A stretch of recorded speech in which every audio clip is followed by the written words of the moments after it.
ਵਾਹਿਗੁਰੂ ਜੀ ਕਾ ਖਾਲਸਾ ਵਾਹਿਗੁਰੂ ਜੀ ਕੀ ਫਤਿਹ। अस्सलाम वालेकुम आदाब बरजमाह ਤੁਹਾਡੀ ਹੋਸਟ ਨੀਲਮ ਕੌਰ ਮੈਂ ਟੀਵੀ 84 ਦੇ ਸਾਰੇ ਦਰਸ਼ਕਾਂ ਤੇ ਸਰੋਤਿਆਂ ਨੂੰ ਜੀ ਆਇਆਂ ਕਹਿੰਦੀਆਂ ਪ੍ਰੋਗਰਾਮ ਸੱਚੋ ਸੱਚ ਵਿੱਚ ਜਿਹੜੇ ਇਸ ਪ੍ਰੋਗਰਾਮ ਨਾਲ ਦੇਸ਼ਾਂ ਵਿਦੇਸ਼ਾਂ ਤੋਂ ਜੁੜ ਚੁੱਕੇ ਨੇ। ਕੱਲ ਸਾਨੂੰ ਫੇਰ ਸੈਂਟਰ ਦੇ ਸੰਚਾਲਕ ਡਾਕਟਰ ਅਮਰਜੀਤ ਸਿੰਘ ਜੀ ਰੋਜ਼ਾਨਾ ਦੀ ਤਰ੍ਹਾਂ ਸਟੂਡੀਓ ਵਿੱਚ ਮੇਰੇ ਨਾਲ ਸ਼ਾਮਿਲ ਨੇ। ਉਹਨਾਂ ਨਾਲ ਗੱਲਬਾਤ ਕਰਕੇ ਅੱਜ ਦੇ ਆਮ ਇਸ਼ੂਜ਼ ਉੱਪਰ ਉਹਨਾਂ ਦਾ ਤਬਸਰਾ ਜਾਣਦੇ ਹਾਂ। जी डॉक्टर साहब वाहिगुरू जी का खालसा वाहिगुरू जी की फतेह। हाँ जी नीलम कौर जी तुहानू भी तो दुनिया भर च बैठे साडे बहुत ही प्यारे सोहने सियाणे टीवी 84 के दर्शकों नू भी वाहिगुरू जी का खालसा वाहिगुरू जी की फतेह ते साडे बहुत ही प्यारे मुसलमान भैणां भरावां नू अस्सलाम वालेकुम। जी डॉक्टर साहब जी आनू प्रोग्राम सचो सच विच बहुत शुक्रिया जी। डॉक्टर साहब आज 28 जुलाई 2021 13 सावन नानकशाही संमत 553 ਦਾ ਦਿਨ ਹੈ। ਤੇ ਡਾਕਟਰ ਪ੍ਰੋਗਰਾਮ ਸ਼ੁਰੂ ਕਰਨ ਤੋਂ ਪਹਿਲਾਂ ਅਸੀਂ ਆਪਣੇ ਦਰਸ਼ਕਾਂ ਤੇ ਸਰੋਤਿਆਂ ਨੂੰ ਹਮੇਸ਼ਾ ਤਰ੍ਹਾਂ ਦੱਸਦੇ ਵਿਊਅਰਸ ਆ ਜੇ ਤੁਸੀਂ ਹੱਕ ਸੱਚ ਇਨਸਾਫ ਤੇ ਪੈਰਾ ਦਿੰਦਾ ਇੱਕੋ ਇੱਕ ਚੈਨਲ ਟੀਵੀ 84 ਨੂੰ ਦੇਖਣਾ ਚਾਹੁੰਦੇ ਹੋ ਤਾਂ ਤੁਸੀਂ ਦੇਖ ਸਕਦੇ ਹੋ spectrum cable, RCN cable, Bell Fibe cable in Canada, roku, Jadoo box, Oshawa, Facebook TV 84 ਦੀ ਐਪ ਰਾਹੀਂ online streaming and IP box ਤੇ ਤੁਸੀਂ ਟੀਵੀ 84 ਨੂੰ ਦੇਖ ਸਕਦੇ ਹੋ।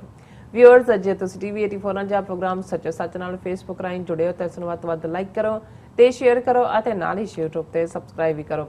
ਇਹ ਵੀ ਦੱਸ ਦਿਓ ਕਿ ਤੁਸੀਂ ਟੀਵੀ 84 ਦੀ ਐਪ ਨੂੰ ਐਂਡਰੋਇਡ ਐਂਡ ਐਪ ਸਟੋਰ ਤੇ ਡਾਊਨਲੋਡ ਕਰਕੇ ਜੋ ਟੀਵੀ 84 ਦੀ ਲਾਈਵ ਸਟ੍ਰੀਮ ਹੈ ਉਸ ਨੂੰ ਤੁਸੀਂ 24 ਆਵਰਸ ਦੇਖ ਸਕਦੇ ਹੋ।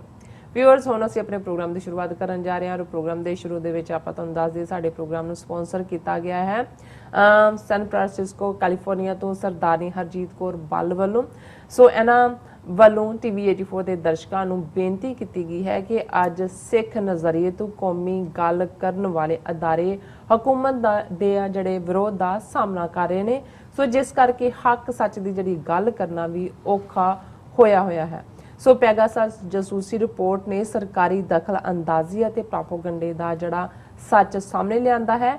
ਸੋ ਹੁਣ ਸਾਨੂੰ ਜਿਹੜੀ ਹੈ ਲੋੜ ਹੈ ਕਿ ਅਸੀਂ ਟੀਵੀ 84 ਵਰਗੇ ਅਦਾਰਿਆਂ ਦੀ ਅਹਿਮੀਅਤ ਨੂੰ ਸਮਝੀਏ ਅਤੇ ਸਿੱਖ ਮੀਡੀਆ ਨੂੰ ਹੋਰ ਮਜ਼ਬੂਤ ਕਰੀਏ। ਸੋ ਅੱਜ ਦੇ ਸਪਾਂਸਰਸ਼ਿਪ ਲਈ ਅਸੀਂ ਸਰਦਾਰਨੀ ਹਰਜੀਤ ਕੌਰ ਬੱਲ ਜੀ ਦਾ ਤਹਿ ਦਿਲ ਤੋਂ ਸ਼ੁਕਰੀਆ ਅਦਾ ਕਰਦੇ ਹਾਂ ਔਰ ਤੁਹਾਨੂੰ ਵੀ ਅਪੀਲ ਤੇ ਬੇਨਤੀ ਕਰਦੇ ਹਾਂ ਕਿ ਤੁਸੀਂ ਵੀ ਵੱਧ ਤੋਂ ਵੱਧ ਪ੍ਰੋਗਰਾਮ ਸੱਚੋ ਸੱਚ ਨੂੰ ਸਪਾਂਸਰ ਕਰੋ ਔਰ ਸਪਾਂਸਰਸ਼ਿਪ ਲਈ ਤੁਸੀਂ ਸਾਨੂੰ ਕਾਲ ਕਰ ਸਕਦੇ ਹੋ ਸਾਡੇ ਫੋਨ ਨੰਬਰ ਤੇ 5166191984 ਸੇਮ ਨੰਬਰ ਤੇ ਤੁਸੀਂ ਸਾਨੂੰ WhatsApp ਵੀ ਕਰ ਸਕਦੇ ਹੋ। ਤੁਸੀਂ ਸਾਨੂੰ ਈਮੇਲ ਵੀ ਕਰ ਸਕਦੇ ਹੋ info@tv84.tv ਤੇ। ਸੋ ਵਿਊਅਰਸ ਹੁਣ ਅਸੀਂ ਆਪਣੇ ਪ੍ਰੋਗਰਾਮ ਨੂੰ ਅੱਗੇ ਵਧਾਉਂਦੇ ਹਾਂ। ਅੱਜ ਦੇ ਪਹਿਲੇ ਐਮ ਸ਼ੁੱਧ ਨਾਲ ਇਸ ਦੇ ਵਿੱਚ ਆਪਾਂ ਗੱਲਬਾਤ ਕਰਨ ਜਾ ਰਹੇ ਹਾਂ ਚੀਨ ਤੇ ਅਮਰੀਕਾ ਦੇ ਹਵਾਲੇ ਨਾਲ ਕਿ ਚੀਨ ਅਤੇ ਅਮਰੀਕਾ ਵਿੱਚ ਜਿਹੜੀ ਸਿਆਸੀ ਤਨਾਤਨੀ ਜਿਹੜੀ ਹੈ ਉਹ ਬਰਾਬਰ ਜਾਰੀ ਹੈ। ਚੀਨ ਨੇ ਅਮਰੀਕਾ ਦੀ ਡਿਪਟੀ ਫੋਰਨ ਮਿਨਿਸਟਰ ਦੇ ਚੀਨ ਦੌਰੇ ਦੌਰਾਨ ਕਾਫੀ ਸਖਤ ਰੁਖ ਜਿਹੜਾ ਹੈ ਉਹ ਬਣਾਇਆ ਹੈ। ਇਹ ਜ਼ਮੀਨੀ ਹਕੀਕਤ ਹੈ ਜਾਂ ਸਿਆਸੀ ਪੋਸਟਰਿੰਗ। ਸੋ ਇਸ ਬਾਰੇ ਆਪਾਂ ਗੱਲਬਾਤ ਕਰਨ ਜਾ ਰਹੇ ਹਾਂ। ਸੋ ਅਸੀਂ ਚਾਹਾਂਗੇ ਕਿ ਤੁਸੀਂ ਸਟਾਰਟਿੰਗ ਤੋਂ ਲੈ ਕੇ ਐਂਡ ਤੱਕ ਸਾਡੇ ਨਾਲ ਇਸੇ ਤਰ੍ਹਾਂ ਬਣੇ ਰਹਿਣਾ। ਦੇਖਣ ਸੁਣਨ ਲਈ ਤੁਹਾਡਾ ਸਭ ਦਾ ਬਹੁਤ ਬਹੁਤ ਸ਼ੁਕਰੀਆ। ਜੀ ਡਾਕਟਰ ਸਾਹਿਬ ਕੀ ਵਿਚਾਰਾਂ ਨੇ?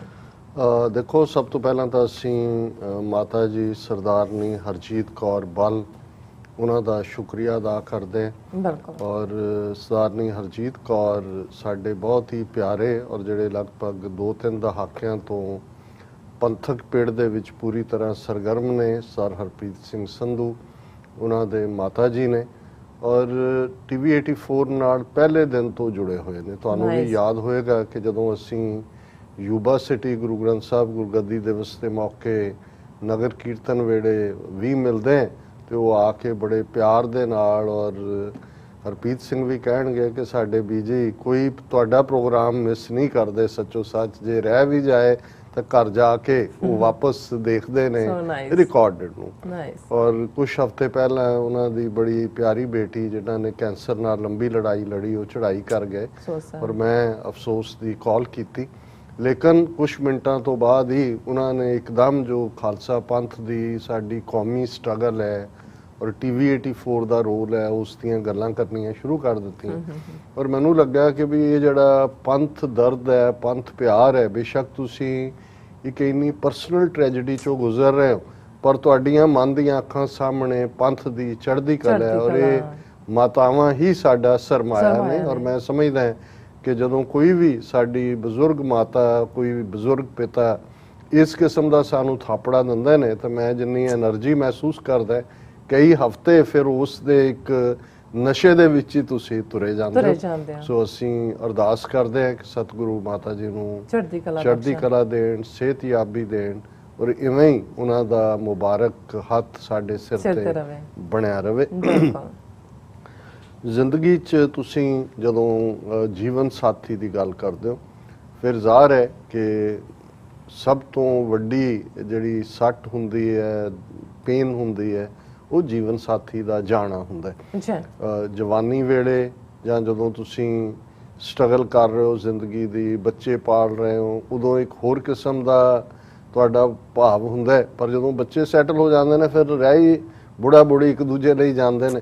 ਔਰ ਦੂਸਰੀ ਅਫਸੋਸ ਦੀ ਗੱਲ, ਜਿਹੜੇ ਸਾਡੇ ਬਹੁਤ ਹੀ ਪਿਆਰੇ ਵੀਰ ਸਰ ਹਰਮੇਲ ਸਿੰਘ, ਜਿਹੜੇ ਦੁਆਬਾ ਸਿੱਖ ਐਸੋਸੀਏਸ਼ਨ ਦੀ ਰੂਹੇ ਰਵਾਨ ਨੇ, ਸਾਡੇ ਨਾਲ ਵੀ ਪਿਛਲੇ 30 ਸਾਲ ਤੋਂ ਸੋਲਿਡਲੀ, ਔਰ ਇਹ ਉਹ ਸੱਜਣ ਨੇ ਜਿਹਨਾਂ ਜਿਹੜੇ ਕੋਈ 84 ਤੋਂ ਬਾਅਦ ਹੀ ਇਸ ਫੀਲਡ 'ਚ ਐਕਟਿਵ ਨਹੀਂ ਹੋਏ।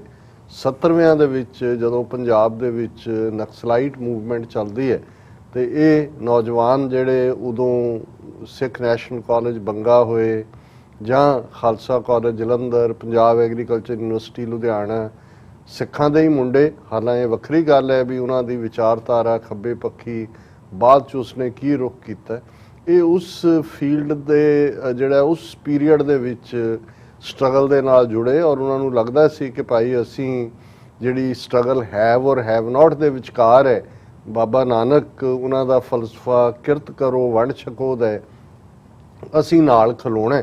ਔਰ ਇਹ ਉਸ ਪੀਰੀਅਡ ਦੇ ਵਿੱਚ ਹੀ ਜਿਹੜੇ ਨੇ ਸਟਰਗਲ ਦੇ ਵਿੱਚ ਕੁੱਦੇ। ਲੇਕਿਨ ਜ਼ਾਹਰ ਹੈ ਜੂਨ 84 ਤੋਂ ਬਾਅਦ ਜਿਹੜੇ ਸੰਘਰਸ਼ ਵਾਲੇ ਜਿਹੜੇ ਉਸ ਥਾਟ ਦੇ ਸਨ, ਉਹਨਾਂ ਨੂੰ ਲੱਗਾ ਕਿ ਨਹੀਂ ਭਾਈ, ਸਾਡੀ ਮੂਲ ਪ੍ਰੇਰਨਾ, ਮੋਟੀਵੇਸ਼ਨ, ਇੰਸਪੀਰੇਸ਼ਨ ਤਾਂ ਸਿੱਖੀ ਚੋਂ ਨਿਕਲਦੀ ਹੈ। ਔਰ ਇਹ ਫਿਰ ਆਪਣੀਆਂ ਸਿੱਖ ਜੜ੍ਹਾਂ ਵੱਲ ਮੁੜੇ। ਔਰ ਨਿਊਯਾਰਕ ਦੇ ਵਿੱਚ ਜਿਵੇਂ ਹਰਮੇਲ ਸਿੰਘ ਹੋਰਾਂ ਨੇ ਔਰ ਇਹਨਾਂ ਦੀ ਟੀਮ ਨੇ ਫਿਰ ਭਾਰਤੀ ਹਾਕਮਾਂ ਨੂੰ ਚੈਲੰਜ ਕੀਤਾ। ਉਸੇ ਵਰੇ ਦੀ ਜਿਹੜੀ ਇੰਡੀਆ ਡੇ ਪੈਰੇਡ ਸੀ, ਉਸ ਦੇ ਕਿਵੇਂ ਫਲੋਟ ਉਲਟਾਏ, ਔਰ ਉਸ ਤੋਂ ਬਾਅਦ ਬੜੇ ਮਜ਼ਬੂਤ ਕਦਮਾਂ ਦੇ ਨਾਲ ਖਾਲਿਸਤਾਨ ਦੇ ਸੰਘਰਸ਼ ਕੁੱਦੇ ਸਾਡੇ ਸਾਥੀ ਸਹਿਯੋਗੀ ਨੇ। ਔਰ ਉਹਨਾਂ ਦੇ ਜੀਵਨ ਸਾਥਨ ਮਾਤਾ ਤੇ ਜਿਹੜੇ ਉਹਨਾਂ ਦਾ ਨਾਂ ਤਰਸੇਮ ਕੌਰ, ਉਹ 2-3-4 ਦਿਨ ਪਹਿਲਾਂ ਹੀ ਉਹਨਾਂ ਨੇ, ਜਿਸ ਦਿਨ ਮੈਂ ਮਿਸ਼ੀਗਨ ਜਾਣਾ ਸੀ ਡਿਟਰੋਇਟ, ਉਦੋਂ ਹੀ ਖਬਰ ਦਾ ਪਤਾ ਲੱਗਾ ਉਹ ਵਿਛੋੜਾ ਦੇ ਗਏ। ਅੱਜ ਉਹਨਾਂ ਦੀ ਸਵੇਰੇ ਜਿਹੜੀ ਹੈ ਕ੍ਰਿਮੇਸ਼ਨ ਸੀ, ਫਿਰ ਅੰਤਮ ਅਰਦਾਸ ਸੀ। ਇੱਕ ਮੌਕੇ ਦੇ ਉੱਤੇ ਤਾਂ ਅਸੀਂ ਸ਼ਾਮਲ ਹੋਏ ਕ੍ਰਿਮੇਸ਼ਨ ਵੇਲੇ, ਕਿਉਂਕਿ ਨਿਊਯਾਰਕ 'ਚ ਵਰਜੀਨੀਆ ਵਾਂਗ ਨਹੀਂ ਹੈ ਕਿ ਇੱਕੋ ਥਾਂ ਤੇ ਹੀ ਤੁਸੀਂ ਕੀਰਤਨ ਔਰ ਅਰਦਾਸ ਕਰਕੇ ਫਿਰ ਉੱਥੇ ਹੀ ਕ੍ਰਿਮੇਟ ਕਰੋ। ਉਹਦੇ ਲਈ ਇੱਕ ਲੰਬਾ 30-35 ਮਿੰਟ ਦੀ ਡਰਾਈਵ ਸੀ, ਇੱਥੇ ਹੀ ਸਾਡੇ ਗੁਆਂਢ 'ਚ ਹੀ ਹੋਇਆ। ਲੇਕਿਨ ਮੈਂ ਥੋੜੀ ਸਿਹਤ ਨਾਸਾਜ਼ ਹੋਣ ਕਰਕੇ ਅੰਤਮ ਅਰਦਾਸ ਦੇ ਮੌਕੇ ਰਿਚਮੰਡ ਹਿੱਲ ਗੁਰਦੁਆਰਾ ਸਾਹਿਬ ਨਹੀਂ ਜਾ ਸਕੇ। ਸੋ ਅਸੀਂ ਜਿੱਥੇ ਸਾਰੇ ਹੀ ਵੈਲ ਵਿਸ਼ਰਸ ਨਾਲ, ਅੱਜ ਸਾਰੀਆਂ ਹੀ ਪੰਥਕ ਜਥੇਬੰਦੀਆਂ, ਗੁਰਦੁਆਰਾ ਕਮੇਟੀਆਂ ਦੇ ਨੁਮਾਇੰਦੇ ਉੱਥੇ ਪਹੁੰਚੇ ਹੋਏ ਸਨ, ਔਰ ਅਸੀਂ ਵੀ ਉਸ ਅਰਦਾਸ ਦਾ ਹਿੱਸਾ ਬਣੀਏ। ਕਿਉਂਕਿ ਇਹ ਅਲਟੀਮੇਟਲੀ, ਬੇਸ਼ੱਕ ਜਦੋਂ ਅਸੀਂ ਇਹ ਹੁਕਮ ਪੜ੍ਹਦੇ ਹਾਂ ਕਿ ਜਿਹਾ ਚੀਰੀ ਲਿਖਿਆ ਤਿਹਾ ਹੁਕਮ ਕਮਾਏ, ਘੱਲੇ ਆਵੇ ਨਾਨਕਾ ਸੱਦੇ ਉੱਠੀ ਜਾਏ, ਕਿ ਚਿੱਠੀ ਲਿਖੀ ਹੋਈ ਹੈ, ਮਰਨ ਲਿਖਾਏ ਮੰਡਲ ਮੈਂ ਆਏ। ਦੁਨੀਆ 'ਚ ਆਉਣ ਤੋਂ ਪਹਿਲਾਂ ਸਾਡੇ ਆਉਣ ਦਾ, ਜਾਣ ਦਾ ਸਮਾਂ, ਵਕਤ ਜਿਹੜਾ ਹੈ ਉਹ ਫਿਕਸ ਹੈ। ਫਿਰ ਵੀ ਅਸੀਂ ਸਾਰੇ ਐਮੋਸ਼ਨਲ ਹੈ, ਸਾਡਾ ਸੰਬੰਧ ਦੁਨੀਆ ਦੇ ਨਾਲ, ਜਜ਼ਬਾਤ ਨਾਲ ਵੀ ਜੁੜਿਆ ਹੋਇਆ ਹੈ। ਆਲਾ ਦੁਆਲਾ ਅਸੀਂ ਦੇਖਦੇ ਹਾਂ, ਬਾਬਾ ਬੋਲਤੇ ਤੇ ਕਹਾਂਗੇ ਕਿ ਜਿਹੜੇ ਸਾਡੇ ਨਾਲ ਸਨ ਹੁਣ ਤੱਕ, ਉਹ ਕਿੱਥੇ ਚਲੇ ਗਏ। ਹਾਲਾਂ ਰੂਹਾਨੀਅਤ ਬਾਰ-ਬਾਰ ਇਹ ਯਾਦ ਕਰਵਾਉਂਦੀ ਹੈ ਜਦੋਂ ਅਸੀਂ ਬਾਬਾ ਫਰੀਦ ਉਹਨਾਂ ਦਾ ਇਹ ਬਚਨ ਪੜ੍ਹਦੇ ਹਾਂ ਕਿ ਫਰੀਦਾ ਜਿਸ ਆਸਨ ਹਮ ਬੈਠੇ ਕੀਤੇ ਬੈਸ ਗਿਆ, ਕਿ ਵੀ ਜਿਸ ਥਾਂ ਤੇ ਅਸੀਂ ਬੈਠੇ ਹਾਂ, ਇੱਕ ਵਾਰੀ ਧਿਆਨ ਧਰੋ ਕਿ ਕਿੰਨੇ ਹੀ ਆ ਕੇ ਚਲੇ ਗਏ। ਲੇਕਿਨ ਫਿਰ ਵੀ ਕਹਿਣ ਨੂੰ ਅਸੀਂ ਕਹਿੰਦੇ ਹਾਂ ਕਿ ਦੁਨੀਆ ਇੱਕ ਮੁਸਾਫਰ ਖਾਨਾ। ਗੁਰੂ ਨਾਨਕ ਸਾਹਿਬ ਨੇ ਤਾਂ ਯਾਦ ਦਹਾਨੀ ਕਰਵਾਈ ਜਦੋਂ ਉਹਨਾਂ ਦਾ ਇਹ ਸ਼ਬਦ ਅਸੀਂ ਤਿਰੰਗ ਰਾਗ ਦੇ ਵਿੱਚ ਪੜ੍ਹਦੇ ਹਾਂ ਕਿ ਯਕ ਅਰਜ਼ ਗੁਫਤਮ ਪੇਸ਼ ਤੋ ਦਰ, ਗੋਸ਼ ਕੁਨ ਕਰਤਾਰ, ਹੱਕਾ ਕਬੀਰ ਕਰੀਮ ਤੂੰ ਬੇਐਬ ਪਰਵਰਦਗਾਰ, ਦੁਨੀਆ ਮੁਕਾਮੇ ਫਾਨੀ ਤਹਿਕੀਕ ਦਿਲਦਾਨੀ, मम सर मुए इजराइल गिरफ्ते दिल हेच नादानी जी कि ये दुनिया मुकामे फानी है, इत्थे कोई नहीं रहा, जो आया सो चल सी, सब कोई आई बारी है। ਇਹਦੇ ਬਾਵਜੂਦ ਸਾਡਾ ਰੁਝਾਨ, ਸਾਡੀ ਜ਼ਹਿਨੀਅਤ ਸਾਨੂੰ ਬਾਰ-ਬਾਰ ਇਸ ਦੁਨੀਆ ਦੇ ਨਾਲ ਜੋੜਦੀ ਹੈ, ਜਿਹਨੂੰ ਗੁਰੂ ਤੇਗ ਬਹਾਦਰ ਸਾਹਿਬ ਨੇ ਫਰਮਾਇਆ ਕਿ ਸਾਧੋ ਰਚਨਾ ਰਾਮ ਬਣਾਈ, ਇੱਕ ਬਿਨਸੈ ਇੱਕ ਅਸਥਿਰ ਮਾਨੈ, ਅਚਰਜ ਲਖਿਓ ਨਾ ਜਾਈ। ਜੀ ਕਿ ਇੱਕ ਐਸਾ ਕ੍ਰੀਏਸ਼ਨ ਦਾ ਇਹ ਇੱਕ ਸ਼ੈਡੋ ਹੈ, ਇਸ ਦੀ ਦਾ ਇੱਕ ਪਰਦਾ ਹੈ ਕਿ ਇੱਕ ਜਾ ਰਿਹਾ ਕਿ ਇਸ ਕ੍ਰੀਏਸ਼ਨ ਨੂੰ ਦੇਖੋ, ਇੱਕ ਜਾ ਰਿਹਾ ਤੇ ਦੂਸਰਾ ਖੜਾ ਦੇਖ ਰਿਹਾ ਵੀ ਨਾਲ ਦਾ ਚਲਾ ਗਿਆ, ਪਰ ਫਿਰ ਵੀ ਉਹ ਸਮਝਦਾ ਇੱਕ ਬਿਨਸ ਹੈ, ਇੱਕ ਅਸਥਿਰ ਮਨ ਹੈ, ਉਹ ਸਮਝਦਾ ਵੀ ਮੈਂ ਨਹੀਂ ਜਾਣਾ ਹੈ।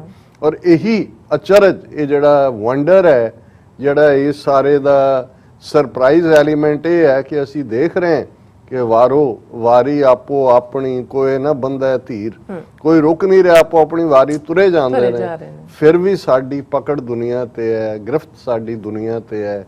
ਉਸੇ ਹੀ ਅਸੀਂ ਪਲਚ ਪਲਚ ਸਗਲੀ ਮੋਈ ਝੂਠੇ ਤੰਦੇ ਮੋਹ, ਉਹਦੇ 'ਚ ਹੀ ਅਸੀਂ ਫਸੇ ਹੋਏ ਹਾਂ। ਪਰ ਦੁਨੀਆਦਾਰੀ ਦਾ ਇੱਕ ਆਪਣਾ ਸ਼ਾਇਦ ਮਾਇਆ ਵੀ ਉਵੇਂ ਹੀ ਪਾਵਰਫੁਲ ਹੈ ਜਿਵੇਂ ਉਸ ਨੂੰ ਬਣਾਉਣ ਵਾਲਾ ਹੈ। ਔਰ ਸ਼ਾਇਦ ਇਹੀ ਕਾਰਨ ਹੈ ਕਿ ਜ਼ਿੰਦਗੀ ਦੇ ਵਿੱਚ ਦਾਤ ਪਿਆਰੀ, ਵਿਸਰਿਆ ਦਾਤਾਰ। ਦਾਤ ਗਿਫਟਸ ਦੁਨੀਆ ਦੀਆਂ ਇਹ ਜ਼ਿਆਦਾ ਪਿਆਰੀਆਂ ਬਣ ਜਾਂਦੀਆਂ ਨੇ, ਤੇ ਜਿਹੜਾ ਦੇਣ ਵਾਲਾ ਹੈ ਦਾਤ ਬਣੀ ਹੀ ਦਾਤਾਰ ਹੈ, ਜਿਹੜਾ ਦੇਣ ਵਾਲਾ ਦਾਤਾ ਹੈ ਉਹ ਭੁੱਲਿਆ ਹੁੰਦਾ। ਅਸੀਂ ਗੁਰੂ ਚਰਨਾਂ 'ਚ ਅਰਦਾਸ ਕਰਦੇ ਹਾਂ ਕਿ ਦੇਹੋ ਸਜਨ ਅਸੀਂ ਸੜੀਆਂ ਜੋ ਹੋਵੇ ਸਾਹਿਬ ਸੋ ਮੇਲ। ਹੁਣ ਰੂਹਾਨੀ ਦੁਨੀਆ ਉਹ ਇੰਪੈਕਟ ਜਿਹਦਾ ਇੱਕ ਜਲਵਾ ਜਿਹਾ ਹੁੰਦਾ ਹੈ, ਫਿਰ ਅਸੀਂ ਵੀ ਆਪਣਾ ਕੰਮ ਕਰਨਾ ਹੈ ਸਿਆਸੀ ਟਿੱਪਣੀਕਾਰਾਂ ਵਾਲਾ। ਔਰ ਉਹਦੇ 'ਚ ਜ਼ਾਹਰ ਹੈ ਕੱਲ ਅਸੀਂ ਪ੍ਰੋਗਰਾਮ ਨਹੀਂ ਸੀ ਕਰ ਸਕੇ, ਔਰ ਇਹਨਾਂ 2 ਦਿਨਾਂ ਦੀਆਂ ਡਿਵੈਲਪਮੈਂਟਸ ਇਕੱਠੀਆਂ ਨੇ। ਕੋਈ ਜਿਹੜਾ ਖਬਰਾਂ ਤਾਂ ਉਹੀ ਰਹਿੰਦੀਆਂ ਨੇ, ਕੋਈ ਇਧਰੋਂ ਘੁੰਮ ਕੇ ਆ ਜਾਏ, ਕੋਈ ਉਧਰੋਂ ਘੁੰਮ ਕੇ ਆ ਜਾਏ। ਔਰ ਇਹਨਾਂ 2-3 ਦਿਨਾਂ ਦੀਆਂ ਡਿਵੈਲਪਮੈਂਟਸ ਦੇ ਵਿੱਚ ਹੀ 2 ਦਿਨਾਂ ਦੀਆਂ ਖਾਸ ਤੌਰ ਤੇ ਸੀ ਕਿ ਅਮਰੀਕਾ ਦੀ ਜਿਹੜੀ ਡਿਪਟੀ ਸੈਕਟਰੀ ਆਫ ਸਟੇਟ ਨੇ ਮਿਸ ਵੈਂਡੀ ਸ਼ਰਮਨ, ਉਹਨਾਂ ਨੇ ਚੀਨ ਦਾ ਦੌਰਾ ਕਰਨਾ ਸੀ, ਜਿਹੜਾ ਉਹਨਾਂ ਨੇ ਕਰ ਲਿਆ। ਉਹਨਾਂ ਨੇ ਆਪਣੇ ਕਾਊਂਟਰ ਪਾਰਟ ਚਾਈਨਾ ਦੇ ਡਿਪਟੀ ਫੋਰਨ ਮਿਨਿਸਟਰ ਸ਼ੀ ਜ਼ਿੰਗ ਦੇ ਨਾਲ ਮੁਲਾਕਾਤ ਕੀਤੀ। ਔਰ ਇਹ ਮੁਲਾਕਾਤ ਧਿਆਨ ਜ਼ਿੰਗ ਸਿਟੀ ਹੈ, ਲਗਭਗ 100 ਮੀਲ ਬੀਜਿੰਗ ਤੋਂ ਹੈ, ਕਿਉਂਕਿ ਬੀਜਿੰਗ ਜਿਹੜੀ ਕੈਪੀਟਲ ਹੈ ਚਾਈਨਾ ਦੀ, ਉਹਦੇ 'ਚ ਕੋਵਿਡ-19 ਦੇ ਖਤਰੇ ਨੂੰ ਮੁੱਖ ਰੱਖਦੇ ਆ ਅੱਜ ਕੱਲ੍ਹ ਮੀਟਿੰਗਸ ਨਹੀਂ ਹੋ ਰਹੀਆਂ। ਸੋ ਇਹ ਜਿਹੜੀ ਜਿਹਦੇ ਤੇ ਬਹੁਤ ਸਾਰੀਆਂ ਅੱਖਾਂ ਲੱਗੀਆਂ ਹੋਈਆਂ ਸੀ ਕਿ ਇਹ ਬੀਬੀ ਨੰਬਰ 2 ਮੋਸਟ ਪਾਵਰਫੁਲ ਪੋਜੀਸ਼ਨ ਦੇ ਵਿੱਚ, ਕਿਉਂਕਿ ਐਂਟਨੀ ਬਲਿੰਕਨ, ਔਰ ਇੱਕੋ ਵੇਲੇ ਅਸੀਂ ਦੇਖ ਰਹੇ ਹਾਂ ਕਿ ਐਂਟਨੀ ਬਲਿੰਕਨ ਲਗਭਗ 22 ਘੰਟੇ ਦੇ ਦੌਰੇ ਦੇ ਉੱਤੇ ਇੰਡੀਆ ਪਹੁੰਚੇ, ਹੁਣ ਤਾਂ ਉੱਥੋਂ ਜਾ ਚੁੱਕੇ ਨੇ। ਹਾਲਾਂਕਿ 22 ਘੰਟੇ ਅਸੀਂ ਇਸ ਲਈ ਕਹਿੰਦੇ ਹਾਂ ਕਿ ਬਹੁਤ ਵਾਰ ਸਾਰਾ ਮੀਡੀਆ 'ਚ ਤੁਸੀਂ ਵੀ 2 ਰੋਜ਼ਾ ਦੌਰਾ ਕਿਹਾ, ਉਹ ਇਸ ਲਈ 2 ਰੋਜ਼ਾ ਬਣ ਜਾਂਦਾ ਹੈ ਕਿ ਜੇ ਤੁਸੀਂ ਜਿੱਥੇ ਵੀ ਇੱਕ ਰਾਤ ਗੁਜ਼ਾਰਦੇ ਉਹ ਇੱਕ ਦਿਨ 'ਚ ਹੀ ਕਾਊਂਟ ਹੁੰਦੀ ਹੈ। ਸੋ ਜੇ ਤੁਸੀਂ ਲੇਟਸਟ ਆਵਰਸ 10 ਵਜੇ ਰਾਤ ਦੇ ਪਹੁੰਚੇ ਹੋ, ਰਾਤ ਸੁੱਤੇ ਹੋ, ਅਗਲੇ ਦਿਨ ਤੁਸੀਂ ਮੁਲਾਕਾਤ ਕੀਤੀ ਔਰ ਅਗਲੇ ਦਿਨ 8 ਵਜੇ ਤੁਸੀਂ ਸ਼ਾਮ ਦੇ ਨਿਕਲ ਪਏ, ਸੋ ਇਹ 22 ਘੰਟੇ ਦਾ ਦੌਰਾ ਹੀ ਸੀ। ਟੋਟਲ ਕਲੈਪਸ ਜਿਵੇਂ ਤੁਸੀਂ ਕਿਹਾ ਵੀ ਨਾ ਕਾਮਯਾਬ ਹੋਇਆ, ਉਹੀ ਹੌਟ ਏਅਰ ਕਿ ਜੀ ਅਸੀਂ ਡੈਮੋਕ੍ਰੇਸੀਜ਼, ਉਹ ਵੀ ਡੈਮੋਕ੍ਰੇਸੀ, ਅਸੀਂ ਵੀ ਡੈਮੋਕ੍ਰੇਸੀ, ਦੁਨੀਆ 'ਚ ਚੈਲੰਜ, ਇੰਡੋ ਪੈਸੀਫਿਕ, ਅਫਗਾਨਿਸਤਾਨ, ਕੋਵਿਡ-19 ਵੈਕਸੀਨ ਦੇਣ ਦੀ ਲਾਈਨ, ਇਹ ਸਾਰੀਆਂ ਗੱਲਾਂ ਹੀ ਹੋਈਆਂ। ਲੇਕਿਨ ਜਿਹੜੀ ਗੱਲ ਉਹਨਾਂ ਨੇ ਹਾਲਾਂ ਉਹਦੇ 'ਚ ਕਿਤੇ ਇਹ ਨਹੀਂ ਕਿਹਾ, ਜਦੋਂ ਕਿ ਪਹਿਲਾਂ ਇਸ ਦਾ ਮੀਟਿੰਗ ਦਾ ਏਜੰਡਾ ਆ ਰਿਹਾ ਸੀ ਇਹ ਮਿਸਟਰ ਬਲਿੰਕਨ ਦੀ ਕਿ ਜੀ ਕੁਆਡ ਦੇ ਉੱਤੇ ਗੱਲ ਹੋਏਗੀ, ਮਿਲਟਰੀ ਜਿਹੜਾ ਇਹਨਾਂ ਦਾ ਹੈ ਆਸਟ੍ਰੇਲੀਆ ਔਰ ਜਾਪਾਨ ਔਰ ਇੰਡੀਆ ਔਰ ਅਮਰੀਕਾ, ਉਹ ਵੀ ਬੜਾ ਲੋਕ ਹੀ ਰਿਹਾ, ਉਸ ਨੂੰ ਵੀ ਉਹਨਾਂ ਨੇ ਜਿਹੜਾ ਮਿਸਟਰ ਬਲਿੰਕਨ ਨੇ ਬਿਲਕੁਲ ਡਾਊਨ ਪਲੇ ਕੀਤਾ ਕਿ ਜੀ ਇਹ ਕੁਆਡ ਤਾਂ ਮਿਲਟਰੀ ਲਫ਼ਜ਼ ਹੀ ਨਹੀਂ ਇਸਤੇਮਾਲ ਕੀਤਾ ਉਹਨਾਂ ਨੇ, ਇਸ ਨੂੰ ਕੋਵਿਡ-19 ਦੇ ਨਾਲ ਸ਼ੇਅਰਡ ਵੈਲਿਊਜ਼, ਡੈਮੋਕ੍ਰੇਸੀ, ਦੁਨੀਆ 'ਚ ਵੱਡਾ ਰੋਲ, ਇੱਧਰ ਉੱਧਰ ਦੀ ਗੱਲ ਕੀਤੀ।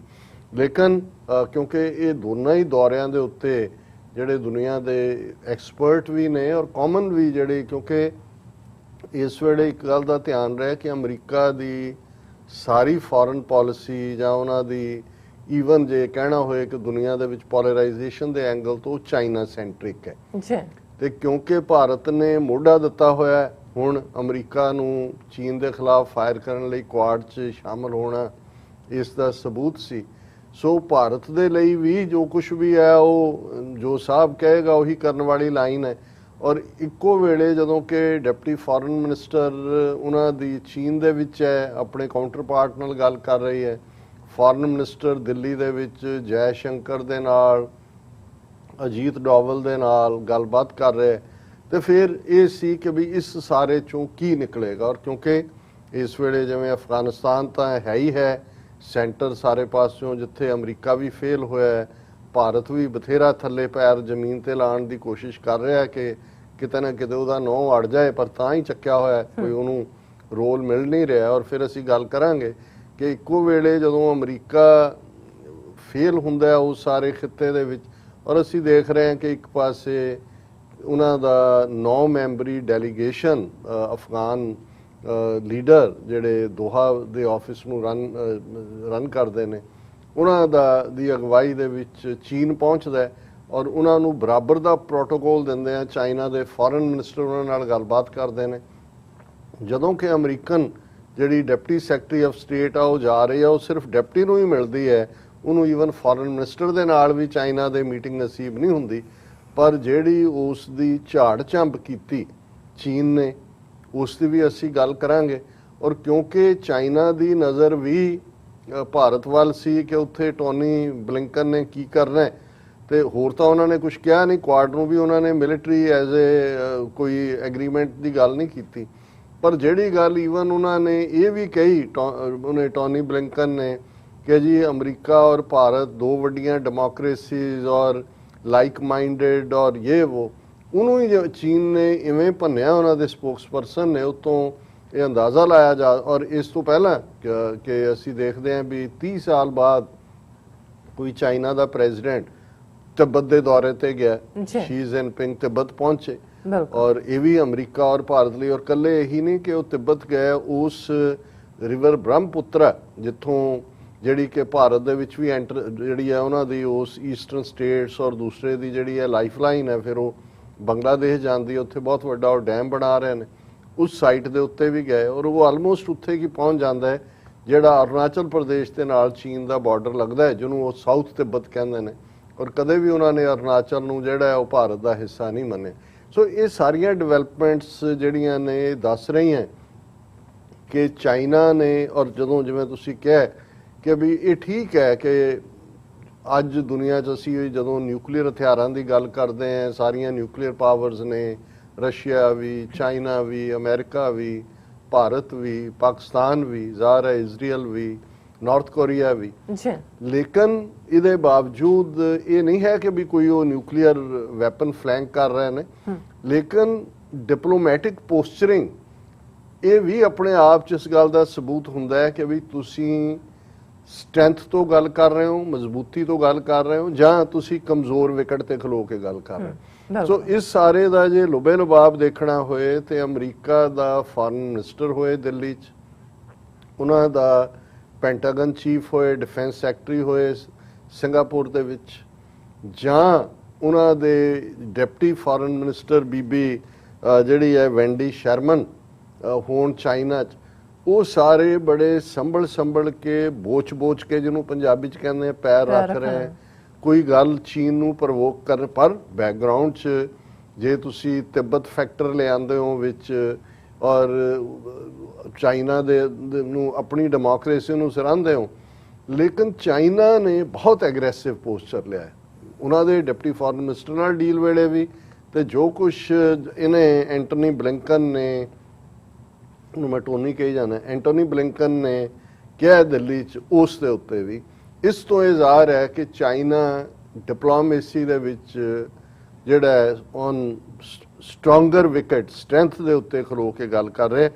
ਪਹਿਲਾਂ ਤਾਂ ਜਿਹੜਾ ਗੱਲ ਕਰੀਏ deputy secretary of state America ਦੀ ਬੀਬੀ ਵੈਂਡੀ ਸ਼ਰਮਨ, ਉਹ ਜਦੋਂ ਉਹਨਾਂ ਨੂੰ ਮਿਲਦੀ ਹੈ ਮਿਸਟਰ ਜ਼ੀ ਫੈਂਗ ਜਿਹੜੇ ਚਾਈਨਾ ਦੇ ਡਿਪਟੀ ਫੋਰਨ ਮਿਨਿਸਟਰ ਨੇ, ਫੇਸ ਟੂ ਫੇਸ, ਔਰ ਉਹਦੇ 'ਚ ਜਿਹਨੂੰ ਕਹਿੰਦੇ ਨੇ ਵੀ ਪੈਂਦਿਆਂ ਹੀ ਚੀਨ ਨੇ ਅਮਰੀਕਾ ਦੀ ਪੂਰੀ ਲਾਪਾ ਕੀਤੀ। ਹੁਣ ਸ਼ਰਮਨ ਨੰਬਰ 2 ਡਿਪਲੋਮੈਟ ਹੈ ਔਰ ਉਹਦੇ ਚ ਚੀਨ ਨੇ ਜਿਹੜਾ ਬੜਾ ਕਲੀਅਰਲੀ ਕਿਹਾ ਕਿ ਔਰ ਇਹੀ ਨਹੀਂ ਗੱਲ ਕਿ ਵੀ ਹੁਣ ਜਿਹੜੀ ਯੂਜੂਅਲੀ ਇਹ ਹੁੰਦਾ ਹੈ ਵੀ ਜੇ ਤੁਸੀਂ ਕਿਸੇ ਦੀ ਝਾੜ ਝੰਬ ਵੀ ਕਰੋ ਡਿਪਲੋਮੈਟਸ ਦੇ ਵਿੱਚ, ਜਿਹਨੂੰ ਬੈਕ ਚੈਨਲ ਡਿਪਲੋਮੇਸੀ ਕਹਿੰਦੇ ਨੇ, ਉਹ ਲੋਕਾਂ ਸਾਹਮਣੇ ਨਹੀਂ ਆਉਂਦਾ। ਪਰ ਚੀਨ ਨੇ ਇਸ ਗੱਲ ਨੂੰ ਯਕੀਨੀ ਬਣਾਇਆ ਕਿ ਨਾ ਸਿਰਫ ਉਹਨਾਂ ਨੇ ਲਾਪਾ ਕੀਤੀ, ਥੋੜੀ ਦੇਰ ਬਾਅਦ ਹੀ ਉਹਨਾਂ ਦੀ ਜਿਹੜੀ ਉਹਨਾਂ ਦਾ ਸਪੋਕਸਪਰਸਨ ਹੈ ਉਹ ਆਪਣੀ ਪ੍ਰੈਸ ਕਾਨਫਰੰਸ ਵੀ ਕਹਿ ਰਿਹਾ ਵੀ ਅਸੀਂ ਇਹਨਾਂ ਨੂੰ ਇਹ ਕਿਹਾ।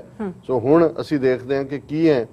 ਉਹਨਾਂ ਨੇ ਵੈਲ ਪਬਲਿਸਾਈਜ਼, ਜਿਵੇਂ ਉਹਨਾਂ ਦੇ ਸਪੋਕਸਪਰਸਨ ਨੇ ਕਿਹਾ, ਨਾਲ ਦੀ ਨਾਲ ਉਹਨਾਂ ਨੇ ਅਮਰੀਕਾ ਨੂੰ ਕਿਹਾ ਕਿ ਵੀ ਦੇ accused US of bullying other countries with might is right coercive diplomacy by imposing sanctions. ਔਰ ਉਹਨਾਂ ਨੇ ਕਿਹਾ ਕਿ ਵੀ ਇਹ ਤੁਸੀਂ ਕਿਹੜੀ ਤੁਹਾਡੀ ਫੋਰਨ ਪਾਲਿਸੀ, ਤੁਸੀਂ ਮਾਈਟ ਇਜ਼ ਰਾਈਟ, ਕਿ ਜਿਹਨੂੰ ਕਹਿੰਦੇ ਨੇ ਕਿ ਭਾਈ ਕੀ ਹੈ ਉਹ ਜਿਹੜਾ ਜੇ ਤੁਸੀਂ ਦਿਖਾਈ ਜਾਓ ਜੀ ਤੁਹਾਡੇ ਕੋਲ ਰਸੀਦ ਹੈ, ਤੁਸੀਂ ਮੱਝ ਖਰੀਦੀ ਹੈ ਤੇ ਜਿਹਦੇ ਕੋਲ ਡਾਂਗ ਹੈ ਉਹ ਤੁਹਾਡੇ ਕੋਲੋਂ ਧੱਕੇ ਨਾਲ ਹੀ ਉਹ ਕਹਿ ਰਿਹਾ ਜੀ ਤੂੰ ਦੱਸ ਕਿਹਦੀ ਮੱਝ, ਕਹਿੰਦਾ ਜੀ ਤੁਹਾਡੀ ਹੈ ਨਾ, ਕਿ ਉਹਦੇ ਚ ਜਿਹੜਾ ਹੈ ਅਸੀਂ ਇਹ ਕਹਿੰਦੇ ਹਾਂ ਮਾਈਟ ਇਜ਼ ਰਾਈਟ, ਕਿ ਵੀ ਅਲਟੀਮੇਟਲੀ ਜਿਹੜੀ ਹੈ ਉਹ ਜਿਸ ਕੀ ਲਾਠੀ ਉਸकी ਭੈਂਸ, ਕਿ ਜਿਹਦੇ ਕੋਲ ਲਾਠੀ ਹੈ ਉਹੀ ਲੈ ਕੇ ਜਾਏਗਾ। ਸੋ ਉਹਨੇ ਕਿਹਾ ਵੀ ਤੁਸੀਂ ਇਹ ਬੁਲਿੰਗ ਕਰਦੇ ਹੋ, ਕੋਇਰਸਿਵ ਤੁਹਾਡਾ ਇਹ ਕਰਨ ਦੇ ਲਈ। ਔਰ ਫਿਰ ਇੱਥੇ ਉਹ ਨਹੀਂ ਰੁਕੇ, they handed down a list of US wrongdoings that must stop and a list of key individual cases that China has concerned। ਨਾਲੇ ਉਹਨਾਂ ਨੇ ਲਿਸਟ ਫੜਾਈ, ਆ ਪਹਿਲਾਂ ਗਲਤੀਆਂ ਸੁਧਾਰੋ ਜੇ ਸਾਡੇ ਨਾਲ ਸੰਬੰਧ ਸੁਧਾਰਨੇ ਨੇ। ਨਾਲ ਦੀ ਨਾਲ ਉਹਨਾਂ ਨੇ ਕਿਹਾ, ਔਰ ਜਿਹੜੀ ਲਿਸਟ ਸੀ ਉਹਦੇ ਚ ਉਹਨਾਂ ਨੇ ਜਿਹੜੀਆਂ ਸੈਂਕਸ਼ਨਸ ਅਮਰੀਕਾ ਨੇ ਚੀਨ ਦੇ ਆਫੀਸ਼ੀਅਲਸ ਤੇ ਲਾਈਆਂ ਨੇ, ਉਹਨਾਂ ਦੀਆਂ ਫੈਮਿਲੀਜ਼ ਦੇ ਉੱਤੇ ਲਾਈਆਂ।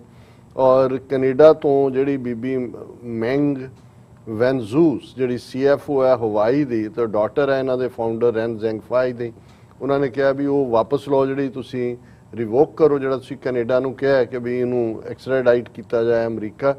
ਔਰ ਨਾਲ ਦੀ ਨਾਲ ਜਿਹੜੀਆਂ ਰੋਂਗ ਡੂਇੰਗਸ ਦੀ ਉਹਨਾਂ ਨੇ ਖਬਰ ਦਿੱਤੀ, ਉਹਨਾਂ ਨੇ ਕਿਹਾ ਜੀ ਤੁਸੀਂ ruling communist party of China ਦੇ ਮੈਂਬਰਸ ਤੇ ਰੈਸਟ੍ਰਿਕਸ਼ਨਸ ਲਾਈਆਂ ਨੇ, ਉਹਨਾਂ ਦੇ ਫੈਮਿਲੀਜ਼ ਦੇ ਉੱਤੇ ਲਾਈਆਂ ਨੇ, ਚਾਈਨੀਜ਼ ਲੀਡਰਸ ਆਫੀਸ਼ੀਅਲਸ ਦੇ ਉੱਤੇ ਰੈਸਟ੍ਰਿਕਸ਼ਨਸ ਲਾਈਆਂ, ਚਾਈਨੀਜ਼ ਸਟੂਡੈਂਟਸ ਦੇ ਉੱਤੇ ਲਾਈਆਂ। And stop harassing them, stop suppressing Chinese companies and oppression Confucius Institutes, ਕਿਉਂਕਿ ਕਨਫਿਊਸ਼ੀਅਸ ਦੇ ਨਾਂ ਤੇ ਅਮਰੀਕਾ ਜਿਹੜੀਆਂ ਇੰਸਟੀਚਿਊਟਸ ਨੇ ਉਹਨਾਂ ਦੇ ਉੱਤੇ ਵੀ ਕਾਫੀ ਦਬਾਅ ਬਣਾਇਆ ਹੋਇਆ। ਇਹ ਤਾਂ ਉਹਨਾਂ ਨੇ ਇੱਕ ਲਿਸਟ ਦਿੱਤੀ। ਫਿਰ ਸੈਕੰਡ ਲਿਸਟ ਉਹਨਾਂ ਨੇ ਕਿਹਾ China has expressed concern over rejection of visas for Chinese students, the unfair treatment of Chinese citizens and harassment of Chinese consulates and embassies in the US and racial attacks on Chinese and Asians, ਕਿਉਂਕਿ ਜਿਹੜੇ within America ਚੀਨੀ ਸ਼ਕਲੋ ਸੂਰਤ ਵਾਲਿਆਂ ਤੇ ਹਮਲੇ ਹੋਏ, ਉਹਨੂੰ ਕੌਂਸੂਲੇਟਸ ਨੂੰ ਜਿਹੜਾ ਹਰਾਸ ਕੀਤਾ ਜਾ ਰਿਹਾ, ਸਟੂਡੈਂਟਸ ਨੂੰ ਵੀਜ਼ਾ ਨਹੀਂ ਦਿੱਤੇ ਜਾ ਰਹੇ। ਹੁਣ ਇਹਨੂੰ ਕਹਿੰਦੇ ਨੇ ਕਿ ਫੁੱਲ ਥ੍ਰੈਸ਼ਿੰਗ। ਇਹੀ ਨਹੀਂ ਵੀ ਉਹਨਾਂ ਨੇ ਸਨੱਬ ਕੀਤਾ, ਸਨੱਬ ਤਾਂ ਛੋਟੀ ਚੀਜ਼ ਹੁੰਦੀ ਹੈ, ਫੁੱਲੀ ਥ੍ਰੈਸ਼ ਕੀਤਾ।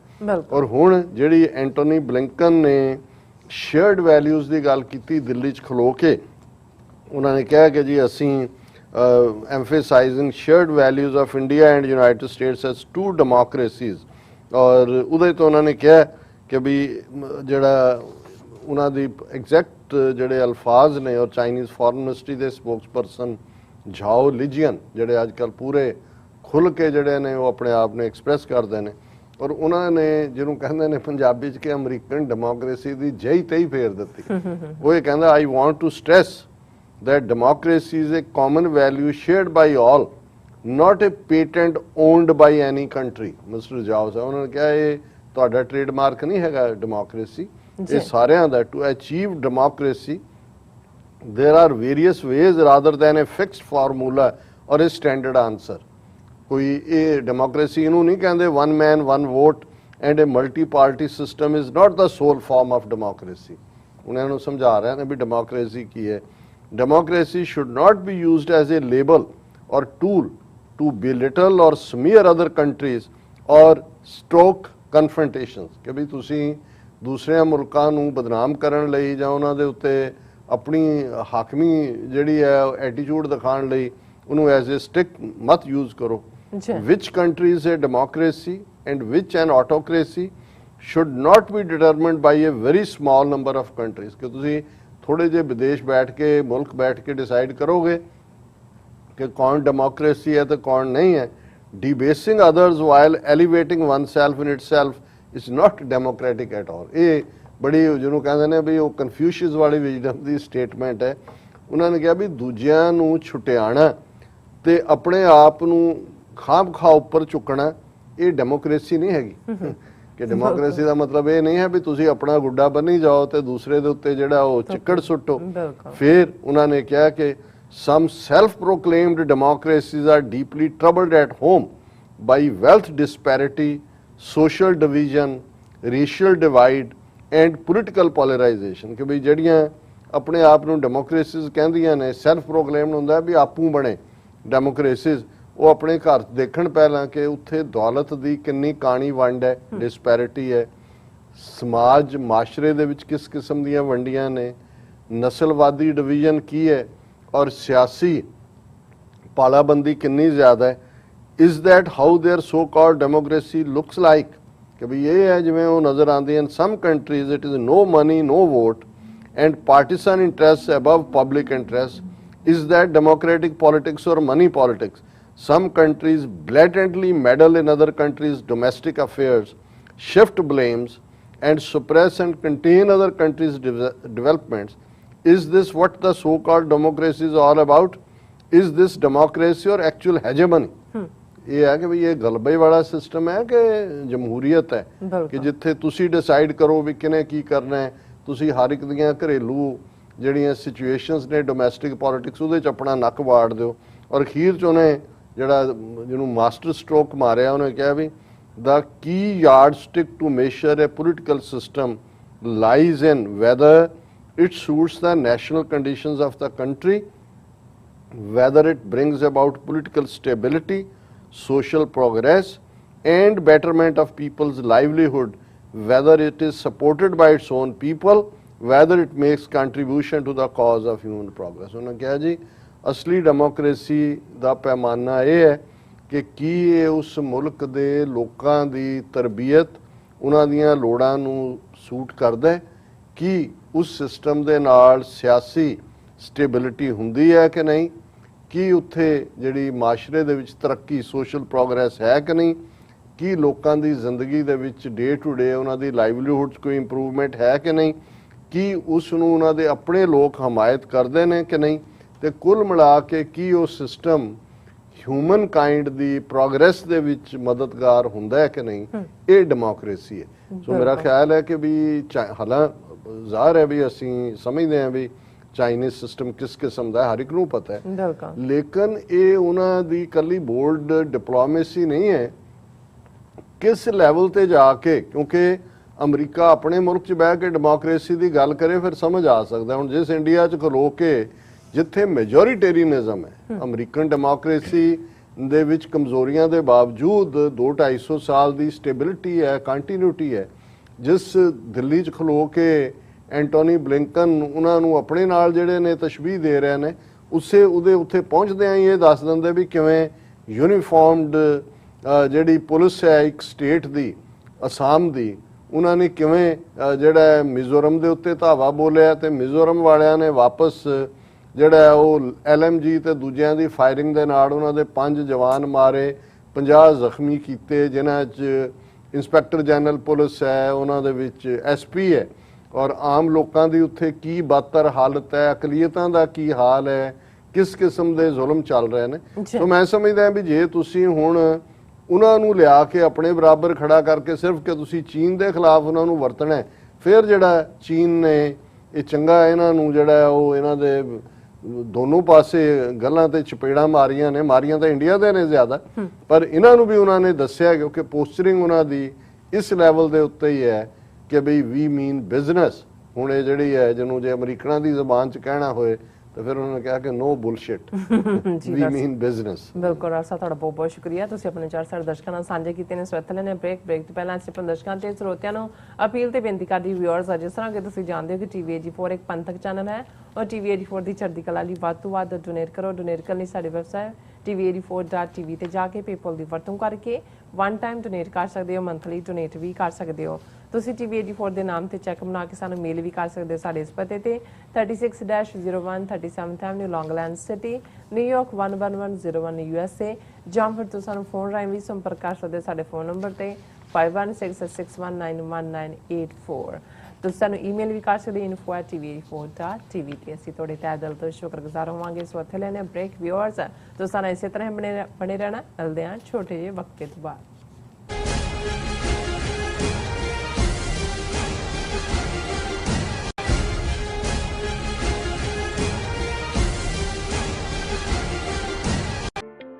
ਸਿਗਨੇਚਰ ਟਰੱਕ ਸਰਵਿਸ ਰਾਊਟ 81 ਉੱਤੇ ਐਗਜ਼ਿਟ 235 ਤੇ ਟਰੱਕਰ ਵੀਰਾਂ ਲਈ 24 ਘੰਟੇ ਰੋਡ ਸਰਵਿਸ ਦੀ ਸੁਵਿਧਾ ਮੌਜੂਦ।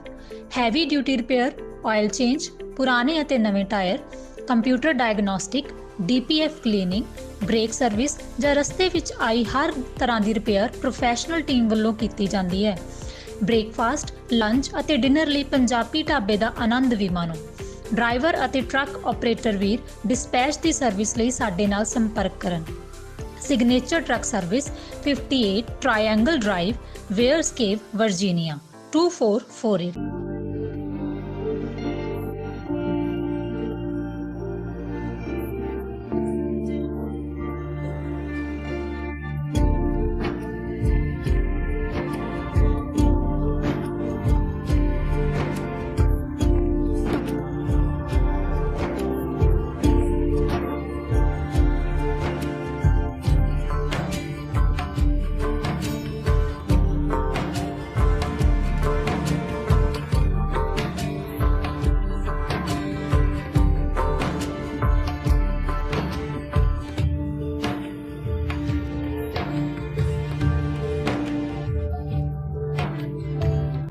ਵਾਹਿਗੁਰੂ ਜੀ ਕਾ ਖਾਲਸਾ, ਵਾਹਿਗੁਰੂ ਜੀ ਕੀ ਫਤਿਹ। ਮੇਰੇ ਸਾਰੇ ਸੰਸਾਰ ਭਰ ਦੇ ਪੰਜਾਬੀਆਂ ਤੇ ਸਿੱਖ ਭਾਈਚਾਰੇ ਨੂੰ ਬੇਨਤੀ ਹੈ, ਤੁਸੀਂ ਜਲਦੀ ਅੱਜ ਹੀ ਆਪਣੇ ਪੰਜਾਬ ਦੇ ਲਈ the non government Punjab independence referendum ਦੀਆਂ ਵੋਟਾਂ ਰਜਿਸਟਰ ਕਰਵਾਓ।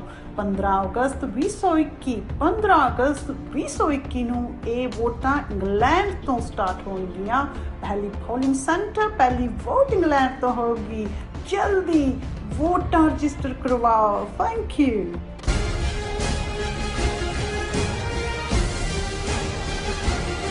ਬ੍ਰੇਕ ਤੋਂ ਬਾਅਦ ਤੁਹਾਡਾ ਸਭ ਦਾ ਭਰਪੂਰ ਸਵਾਗਤ ਹੈ। ਸੋ ਵਿਊਅਰਸ, ਪ੍ਰੋਗਰਾਮ ਹੋਰ ਅੱਗੇ ਵਧਾਉਂਦੇ ਹਾਂ ਅੱਜ ਦੇ ਦੂਸਰੇ ਐਮਿਸ਼ੂ ਦੇ ਨਾਲ। ਉਸ ਦੇ ਵਿੱਚ ਆਪਾਂ ਗੱਲਬਾਤ ਕਰਨ ਜਾ ਰਹੇ ਹਾਂ ਕਿ ਅਮਰੀਕਾ ਦੇ ਫੋਰਨ ਮਿਨਿਸਟਰ ਐਂਟਨੀ ਬਲਿੰਕਨ 2 ਰੋਜ਼ਾ ਭਾਰਤ ਦੌਰੇ ਤੇ ਸਨ। ਭਾਵੇਂ ਇਹ ਦੌਰਾ ਪੂਰੀ ਤਰ੍ਹਾਂ ਨਾਕਾਮਯਾਬ ਰਿਹਾ, ਪਰ ਇਸ ਦੌਰਾਨ ਭਾਰਤ ਨੇ ਤਿੱਬਤੀ ਨੁਮਾਇੰਦੇ ਅਤੇ ਪਾਕਿਸਤਾਨ ਵਿਚਲੀ ਇੱਕ ਘੱਟ ਗਿਣਤੀ ਬਹਾਏ ਕਮਿਊਨਿਟੀ ਦੇ ਨੁਮਾਇੰਦਿਆਂ ਨਾਲ ਅਮਰੀਕੀ ਵਿਦੇਸ਼ ਮੰਤਰੀ ਦੀ ਜਿਹੜੀ ਮੁਲਾਕਾਤ ਹੈ ਉਹ ਕਰਵਾਈ। ਜੇ ਭਾਰਤ ਤਿੱਬਤੀ ਅਤੇ ਬਹਾਈ ਕਾਰਡ ਖੇਡ ਸਕਦਾ ਹੈ ਤਾਂ ਚੀਨ ਅਤੇ ਪਾਕਿਸਤਾਨ ਖਾਲਿਸਤਾਨ ਦੀ ਹਮਾਇਤ ਕਿਉਂ ਨਹੀਂ ਕਰ ਸਕਦੇ। ਸੋ ਇਸ ਬਾਰੇ ਆਪਾਂ ਵਿਚਾਰ ਚਰਚਾ ਕਰਨ ਜਾ ਰਹੇ ਹਾਂ। ਸੋ ਅਸੀਂ ਚਾਹਾਂਗੇ ਕਿ ਤੁਸੀਂ ਇਸੇ ਤਰ੍ਹਾਂ ਬਣੇ ਰਹਿਣਾ। ਦੇਖਣ ਸੁਣਨ ਲਈ ਲਿਖਣ ਲਈ ਤੁਹਾਡਾ ਸਭ ਦਾ ਬਹੁਤ ਬਹੁਤ ਸ਼ੁਕਰੀਆ ਜੀ। ਡਾਕਟਰ ਸਾਹਿਬ, ਕੀ ਵਿਚਾਰਾਂ ਨੇ? ਦੇਖੋ, ਜਦੋਂ ਵੀ ਕੋਈ ਸਿਆਸੀ ਮੁਲਾਕਾਤ ਹੁੰਦੀ ਹੈ ਜਾਂ ਸਿਆਸੀ ਟੀਟੀ ਹੁੰਦੀ ਹੈ, ਬਹੁਤ ਵਾਰ ਜਿਹੜਾ ਮੇਨ ਸਟ੍ਰੀਮ ਮੀਡੀਆ ਈਵਨ ਦੁਨੀਆ ਦਾ ਵੀ ਹੈ, ਉਹ ਵੱਡੀਆਂ ਗੱਲਾਂ ਦੇ ਉੱਤੇ ਹੀ ਫੋਕਸ ਕਰਦਾ ਹੈ। ਉਹਦੇ 'ਚ ਅੰਡਰਗਰੰਟ ਦੇ ਵਿੱਚ ਕੀ ਗੇਮ ਖੇਡੀ ਗਈ ਜਾਂ ਕਿਹੜੇ ਕਾਰਡ ਜਿਹੜੇ ਕਿ ਬੇਸ਼ੱਕ ਬਹੁਤ ਜਿਹੜੇ ਨੇ ਉਹ ਵਿਜ਼ੀਬਲ ਨਹੀਂ ਸੀ, ਲੇਕਿਨ ਆਉਣ ਵਾਲੇ ਪੀਰੀਅਡ 'ਚ ਉਹਨਾਂ ਨੂੰ ਕਿਵੇਂ ਐਕਸਪੈਂਡ ਕੀਤਾ ਜਾਏਗਾ।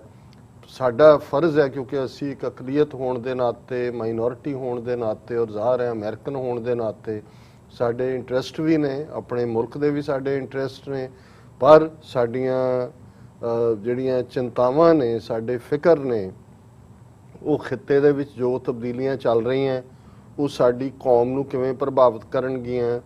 ਸਾਡੀ ਸਿਵਲਾਈਜੇਸ਼ਨ, ਸਿੱਖ ਤਹਿਜ਼ੀਬ ਦਾ ਕਰੇਡਲ ਵਾਘਾ ਤੋਂ ਜਮਨਾ ਤੱਕ, ਔਰ ਜ਼ਾਹਰ ਹੈ ਸਾਡੀ ਇਤਿਹਾਸਕ, ਸਾਡੀ ਪਵਿੱਤਰ ਭੂਮੀ, ਸਾਡਾ ਨਨਕਾਣਾ ਸਾਹਿਬ, ਕਰਤਾਰਪੁਰ ਸਾਹਿਬ, ਪੰਜਾ ਸਾਹਿਬ, ਸਾਡਾ ਮੱਕਾ ਮਦੀਨਾ, ਔਰ ਉਸ ਨੂੰ ਕਿਵੇਂ ਪ੍ਰਭਾਵਿਤ ਕਰੇਗੀ ਪਾਕਿਸਤਾਨ, ਜ਼ਾਹਰ ਹੈ ਅਫਗਾਨਿਸਤਾਨ। ਔਰ ਫਿਰ ਕੁੱਲ ਮਿਲਾ ਕੇ ਇਨਸਾਨੀਅਤ ਦੇ ਨਾਤੇ ਜਿੱਥੇ ਬਿਨਾਂ ਵਜ੍ਹਾ ਜਿਸ ਧਰਤੀ ਦੇ ਉੱਤੇ, ਜੇ ਅਫਗਾਨਿਸਤਾਨ ਦੀ ਗੱਲ ਕਰੀਏ, 4 ਦਹਾਈਆਂ ਤੋਂ ਕਿੰਨਾ ਖੂਨ ਡੁੱਲਿਆ, ਹੁਣ ਕੀ ਆਸਾਰ ਨੇ। ਔਰ ਇਸੇ ਤਰ੍ਹਾਂ ਭਾਰਤ ਔਰ ਚੀਨ ਦੇ ਵਿਚਾਲੇ ਜਿਹੜਾ ਟਕਰਾਅ ਇਹਨਾਂ ਨੇ ਜਿਸ ਨੂੰ ਆ ਬੈਲ ਮੁਝੇ ਮਾਰ ਭਾਰਤ ਦੀ ਜਿਹੜੀ ਨੀਤੀ ਸੀ ਅਗਰੈਸਿਵ ਹੋ ਕੇ ਅਮਰੀਕਾ ਦੇ ਕਹੇ ਤੇ ਚੀਨ ਦੇ ਗਲ ਪੈਣ ਦੀ ਲਾਈਨ, ਉਸ ਦਾ ਖਮਿਆਜ਼ਾ ਵੀ ਭੁਗਤ ਰਹੇ ਨੇ। ਸੋ ਹੁਣ ਇਹ ਬੜੀ ਮਚ ਅਵੇਟਡ ਵਿਜ਼ਿਟ ਸੀ ਐਂਟੋਨੀ ਬਲਿੰਕਨ ਦੀ, ਕਿਉਂਕਿ ਬਾਈਡਨ ਐਡਮਿਨਿਸਟ੍ਰੇਸ਼ਨ ਨੇ ਆਪਣੇ ਪਹਿਲੇ 100 ਦਿਨਾਂ ਦੀ ਜਿਹੜੀ ਕਾਰਗੁਜ਼ਾਰੀ 'ਚ ਹੀ ਦੱਸਦਾ ਸੀ ਕਿ ਵੀ ਜਿਹੜੀ ਚਾਈਨਾ ਸੈਂਟਰਿਕ ਪੋਲਿਟਿਕਸ ਰਹੇਗੀ, ਜੋ ਪ੍ਰੈਜ਼ੀਡੈਂਟ ਟਰੰਪ ਦੀ ਲਾਈਨ ਸੀ ਉਹਦੇ ਤੋਂ ਡਿਵੀਏਟ ਨਹੀਂ ਹੋਏਗਾ। ਔਰ ਇਹ ਵੀ ਸੀ ਕਿ ਇੰਡੀਆ ਜਿਹੜਾ ਉਹ ਇੱਕ ਪਾਰਟਨਰ ਦੇ ਤੌਰ ਤੇ ਜਾਂ ਇਹ ਕਹੋ ਕਿ ਇੱਕ ਮੋਢਾ ਉਹਨਾਂ ਦਾ ਰਹੇਗਾ ਚੀਨ ਦੇ ਖਿਲਾਫ ਜਿਹੜੀ ਵੀ ਨੀਤੀ ਹੈ। ਪਰ ਇਹਦੇ ਬਾਵਜੂਦ ਇਸ ਗੱਲ ਦੀ ਤਵੱਕੋ ਜ਼ਰੂਰ ਸੀ ਕਿ ਬਾਈਡਨ ਐਡਮਿਨਿਸਟ੍ਰੇਸ਼ਨ ਘੱਟੋ ਘੱਟ ਜਦੋਂ ਕਸ਼ਮੀਰ ਦੇ ਵਿੱਚ ਆਰਟੀਕਲ 370 ਖਤਮ ਕੀਤਾ 9 ਅਗਸਤ 2019 ਨੂੰ, ਉਦੋਂ ਯੂਐਸ ਕਾਂਗਰਸ ਸੈਨੇਟ ਦੇ ਵਿੱਚ ਹੀਅਰਿੰਗਸ ਹੁੰਦੀਆਂ ਨੇ, ਡੈਮੋਕ੍ਰੈਟ ਐਗਰੈਸਿਵ ਸੀ ਔਰ ਖਾਸ ਤੌਰ ਤੇ ਵਾਈਸ ਪ੍ਰੈਜ਼ੀਡੈਂਟ ਕਮਲਾ ਹੈਰਿਸ ਇਹ ਵੀ ਬੜੀ ਵੋਕਲ ਰਹੀ ਉਹਨਾਂ ਮੁੱਦਿਆਂ ਦੇ ਉੱਤੇ। ਇਸੇ ਤਰ੍ਹਾਂ ਜਦੋਂ ਸੀਏ ਔਰ ਐਨਆਰਪੀ ਨੈਸ਼ਨਲ ਰਜਿਸਟ੍ਰੇਸ਼ਨ ਆਫ ਪਾਪੂਲੇਸ਼ਨ ਇਹਨਾਂ ਐਕਟਸ ਦੀ ਗੱਲ ਭਾਰਤ 'ਚ ਹੋਈ, ਉਸ ਦੇ ਉੱਤੇ ਵੀ ਬੜਾ ਐਗਰੈਸਿਵ ਸਟਾਂਸ ਸੀ ਡੈਮੋਕ੍ਰੈਟਸ ਦਾ। ਔਰ ਹਿਊਮਨ ਰਾਈਟਸ ਹਮੇਸ਼ਾ ਡੈਮੋਕ੍ਰੇਸੀ ਜਾਂ ਡੈਮੋਕ੍ਰੈਟ ਦੇ ਨਾਲ ਜੁੜਦੇ।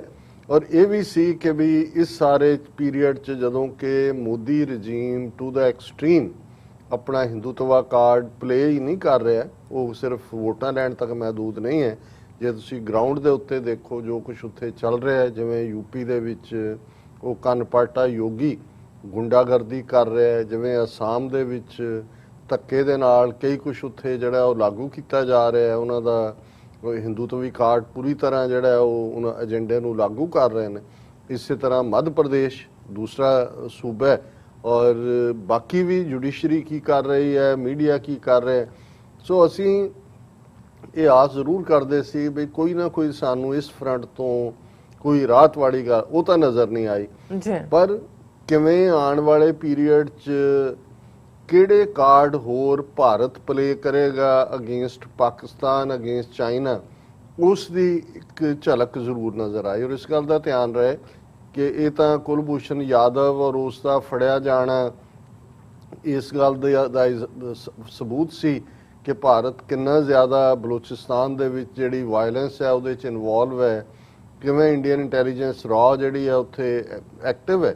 ਲੇਕਿਨ ਜਦੋਂ ਨਰਿੰਦਰ ਮੋਦੀ ਨੇ ਲਾਲ ਕਿਲੇ ਦੀ ਫਸੀਲ ਤੋਂ ਗਿਲਗਿਤ ਬਾਲਿਸਤਾਨ ਦੀ ਗੱਲ ਕੀਤੀ, ਬਲੋਚਾਂ ਦੇ ਹਿਊਮਨ ਰਾਈਟਸ ਵਾਇਓਲੇਟ ਦੀ ਗੱਲ ਕੀਤੀ, ਆਜ਼ਾਦ ਕਸ਼ਮੀਰ ਦੇ ਹਿਊਮਨ ਰਾਈਟ ਵਾਇਓਲੇਟ ਦੀ ਗੱਲ ਕੀਤੀ, ਤੇ ਉਦੋਂ ਇਸ ਗੱਲ ਦੀ ਸਮਝ ਆ ਗਈ ਸੀ ਕਿ ਜੋ ਕੁਝ ਹੁਣ ਤੱਕ ਕੋਵਰਟ ਢੰਗ ਨਾਲ ਇੰਡੀਅਨ ਏਜੰਸੀਆਂ ਉੱਥੇ ਕਰ ਰਹੀਆਂ ਨੇ, ਉਹਨਾਂ ਨੇ ਓਵਰਟ ਪੋਲੀਟੀਕਲ ਸਪੋਰਟ ਵੀ ਜਿਹੜੀ ਹੈ ਉਹ ਪ੍ਰੋਵਾਈਡ ਕਰ ਦਿੱਤੀ ਹੈ।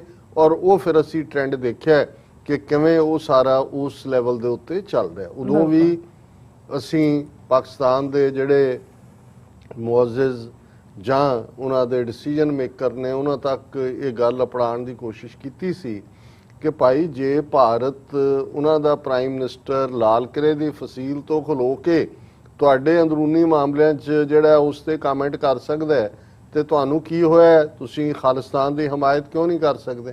ਔਰ ਹੁਣ ਵੀ ਐਂਟੋਨੀ ਬਲਿੰਕਨ ਦੀ ਇਸ ਜਿਹੜੀ ਹੈ 22 ਘੰਟਿਆਂ ਦਾ ਦੌਰਾ, ਭਾਵੇਂ ਉਹਨੂੰ 2 ਰੋਜ਼ਾ ਕਿਉਂਕਿ ਪਿਛਲੀ ਰਾਤ ਰੁਕਣਾ ਪੈਂਦਾ ਜਦੋਂ ਲੇਟ ਨਾਈਟ ਉਹ ਪਹੁੰਚਿਆ ਉੱਥੇ, ਉਸ ਦੀ ਗੱਲ ਕਰੀਏ ਤਾਂ ਇੱਕ ਫੈਕਟਰ ਜਿਸ ਦੇ ਉੱਤੇ ਮੈਨੂੰ ਨਹੀਂ ਨਜ਼ਰ ਆਇਆ ਕਿ ਵੀ ਕਿਤੇ ਪਾਕਿਸਤਾਨ ਦੇ ਮੇਨ ਸਟ੍ਰੀਮ ਮੀਡੀਆ 'ਚ ਦੀ ਗੱਲ ਹੋਈ, ਚਾਈਨਾ ਨੇ ਉਹਨੂੰ ਜ਼ਰੂਰ ਸਮਝ ਲਿਆ ਸੀ।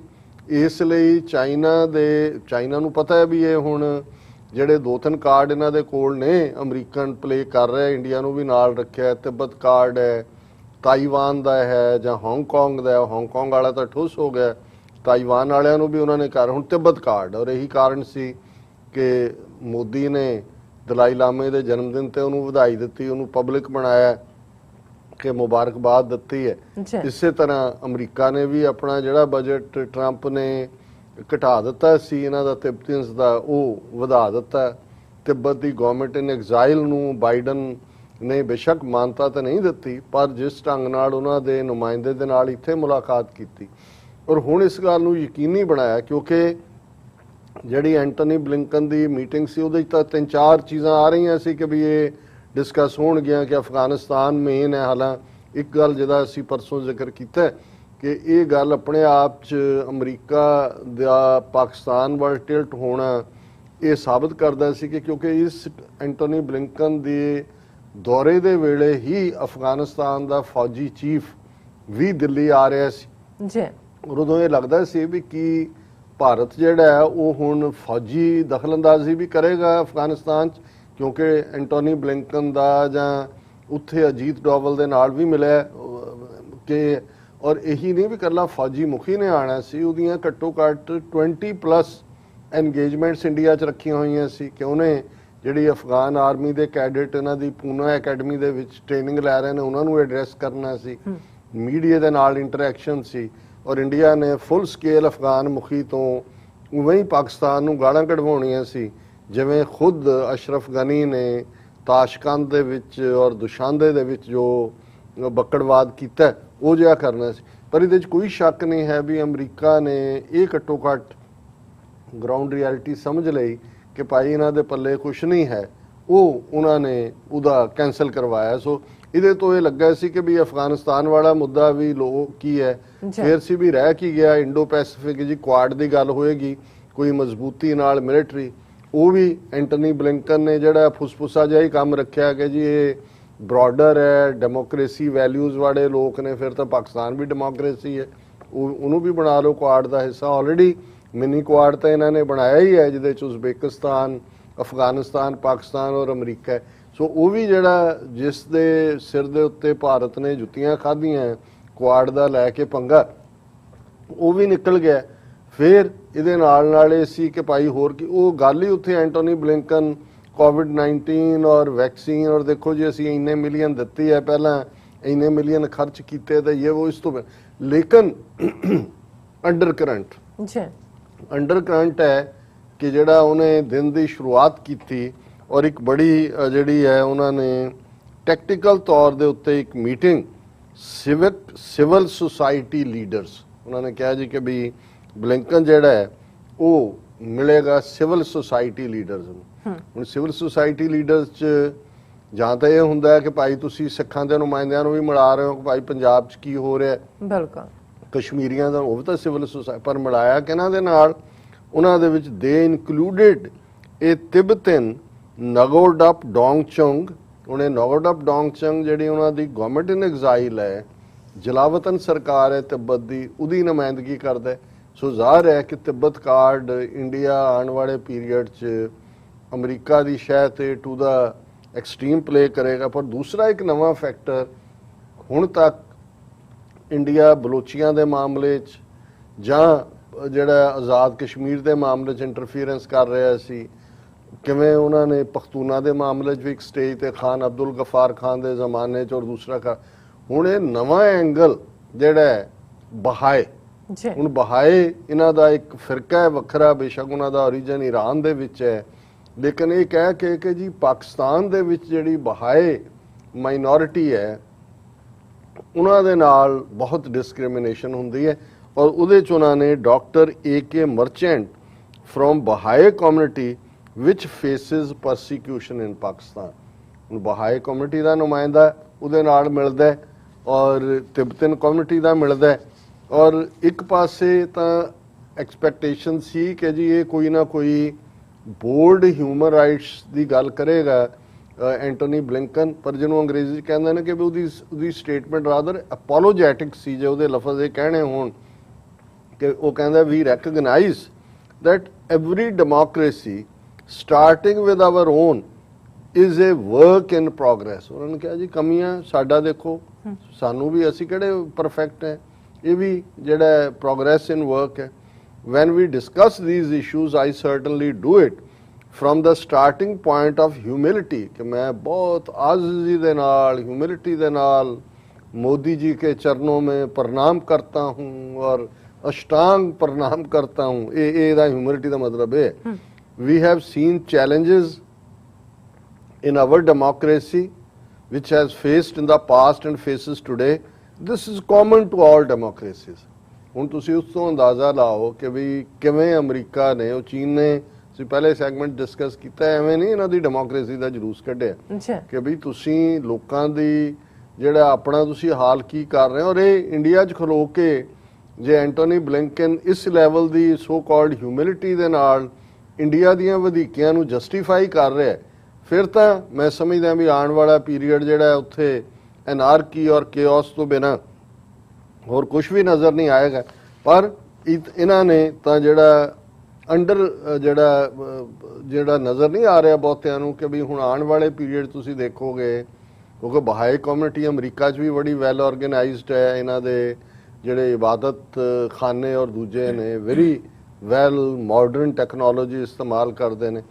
ਸੋ ਆਲਰੇਡੀ ਅਹਿਮਦੀਆਂ ਨੂੰ ਕਿਤੇ ਨਾ ਕਿਤੇ ਸਾਰੇ ਪੀਰੀਅਡ 'ਚ ਭਾਰਤ ਜਿਹੜਾ ਉਹ ਇਸਤੇਮਾਲ ਕਰਦਾ ਹੈ ਜਾਂ ਕਰਦਾ ਰਿਹਾ ਹੈ, ਕਿਉਂਕਿ ਉਹਨਾਂ ਨੂੰ ਉਹਨਾਂ ਦਾ ਕੋਈ ਜੇ ਉਹਨਾਂ ਦੀ ਕਿਸੇ ਦੇ ਨਾਲ ਹਮਦਰਦੀ ਹੋਏ ਤਾਂ ਜਦੋਂ ਭਾਰਤ 'ਚ ਮੁਸਲਮਾਨਾਂ ਦੇ ਉੱਤੇ ਜ਼ੁਲਮ ਕਰਦੇ ਨੇ ਉਹ ਦੇਖਦੇ ਨੇ ਵੀ ਇਹ ਇਮਾਮ ਹੈ, ਇਹ ਸ਼ਾਫੀ ਹੈ, ਇਹ ਅਹਿਮਦੀ ਹੈ, ਕਿ ਇਹ ਬਰੇਲਵੀ ਹੈ, ਕਿ ਜਿਹੜਾ ਦਿਓਬੰਦੀ ਹੈ, ਉਹਨਾਂ ਦੇ ਲਈ ਹਰ ਮੁਸਲਮਾਨ ਹੈ। ਪਰ ਕਿਉਂਕਿ ਦੁਨੀਆ ਦੇ ਵਿੱਚ ਜੇ ਇਹਨਾਂ ਨੇ ਹੁਣ ਪਾਕਿਸਤਾਨ ਫੋਕਸ ਨੈਗੇਟਿਵਿਟੀ ਕਰਨੀ ਹੈ ਤੇ ਜ਼ਾਹਰ ਹੈ ਕਿ ਵੀ ਇਹ ਉਸ ਕਿਸਮ ਦਾ ਔਰ ਹੁਣ ਬਹਾਈ ਵੀ ਵਿੱਚ ਲੈ ਆਏ ਤੇ ਤਿਬਤਨ ਕਾਰਡ ਵੀ ਜਿਹੜਾ ਟੂ ਦਾ ਐਕਸਟ੍ਰੀਮ ਪਲੇ ਕਰਨ ਦੀ ਲਾਈਨ ਹੈ।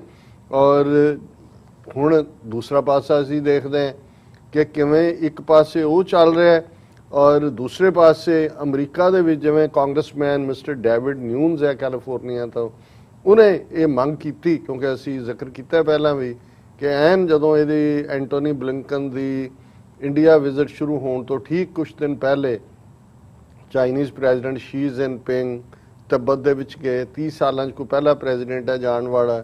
ਔਰ ਇਕੱਲਾ ਇਹੀ ਨਹੀਂ, ਉਹ ਬਿਲਕੁਲ ਬਾਰਡਰਿੰਗ ਇੰਡੀਆ ਅਰੁਣਾਚਲ ਆਏ ਜਿੱਥੇ ਬ੍ਰਹਮਪੁੱਤਰਾ ਤੇ ਵੱਡਾ ਡੈਮ ਅਮਰੀਕਾ ਬਣਾ। 3 ਦਿਨਾਂ ਵਿਜ਼ਿਟ ਸੀ ਸ਼ੀ ਜਿਨਪਿੰਗ ਦੀ, ਉੱਥੇ ਵੀ ਉਹਨਾਂ ਨੇ ਕੀਤਾ। ਔਰ ਨਾਲ ਦੀ ਨਾਲ ਜਿਹੜਾ ਉਹ ਉਹਨਾਂ ਨੇ ਬ੍ਰਹਮਪੁੱਤਰਾ ਔਰ ਨਿਆਂਗ ਰਿਵਰ ਦੇ ਉੱਤੇ, ਉਹਨੂੰ ਨਿਆਂਗ ਕਹਿੰਦੇ ਨੇ, ਔਰ ਇਹ 30 ਸਾਲਾਂ 'ਚ ਪਹਿਲੀ ਜਿਹੜੀ ਹੈ ਉਹਨਾਂ ਦੀ ਵਿਜ਼ਿਟ ਸੀ। ਸੋ ਉਹਨਾਂ ਨੇ ਮੈਸੇਜ ਤਾਂ ਦੇ ਦਿੱਤਾ ਤਿੱਬਤ ਵਿਜ਼ਿਟ ਦੇ ਨਾਲ, 30 ਸਾਲ 'ਚ ਕੋਈ ਅਮਰੀਕੀ ਪ੍ਰੈਜ਼ੀਡੈਂਟ ਪਹਿਲੀ ਵਾਰ ਜਾਂਦਾ ਹੈ। ਔਰ ਦੂਸਰੇ ਪਾਸੇ ਜੇ ਭਾਰਤ ਨੂੰ ਕੋਈ ਠੁਮਣਾ ਦੇਣਾ ਚਾਹੁੰਦਾ ਸੀ ਅਮਰੀਕਾ ਵਿਜ਼ਾ-ਵੀ ਅਫਗਾਨਿਸਤਾਨ ਜਾਂ ਤਾਲਿਬਾਨ ਨੂੰ ਨਿਊਟਰਲਾਈਜ਼ ਕਰਨ ਦੇ ਨਾਂ ਥੱਲੇ ਕੋਈ ਹੋਰ ਖੜੇ ਕਰਨ ਦੀ ਲਾਈਨ, ਤੇ ਉਹ ਮੈਸੇਜ ਵੀ ਬੜਾ ਵਧੀਆ ਢੰਗ ਨਾਲ ਚੀਨ ਨੇ ਡਿਪਲੋਮੈਟਿਕਲੀ ਦਿੱਤਾ।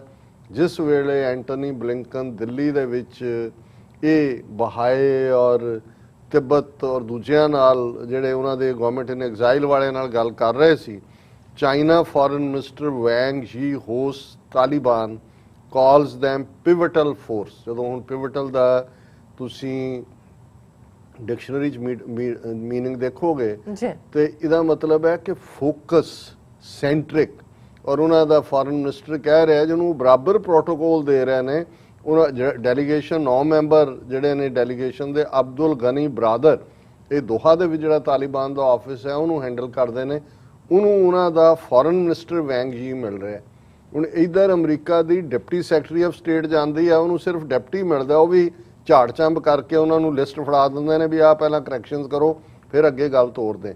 ਇੱਧਰ ਉਹਨਾਂ ਨੇ ਤਾਲਿਬਾਨ ਜਿਸ ਨੂੰ ਇੰਡੀਆ ਦਹਿਸ਼ਤਗਰਦੀ ਤੇ ਇਹ ਉਹ ਔਰ ਸਾਰਿਆਂ ਦੇ ਨਾਲ ਜੋੜਦਾ ਰਿਹਾ ਔਰ ਉਹਦੇ ਨਾਲ ਕਦੇ ਓਪਨ ਚੈਨਲ ਨਹੀਂ ਖੋਲਿਆ, ਉਹਨਾਂ ਨੂੰ ਉਹ ਮਿਲਦੇ ਨੇ ਔਰ ਉਹਨਾਂ ਕਹਿੰਦੇ ਜੀ ਇਹ ਪੋਲੀਟੀਕਲ ਐਂਡ ਮਿਲਟਰੀ ਜਿਹੜਾ ਉਹ ਪਿਵਟਲ ਫੋਰਸ ਹੈ।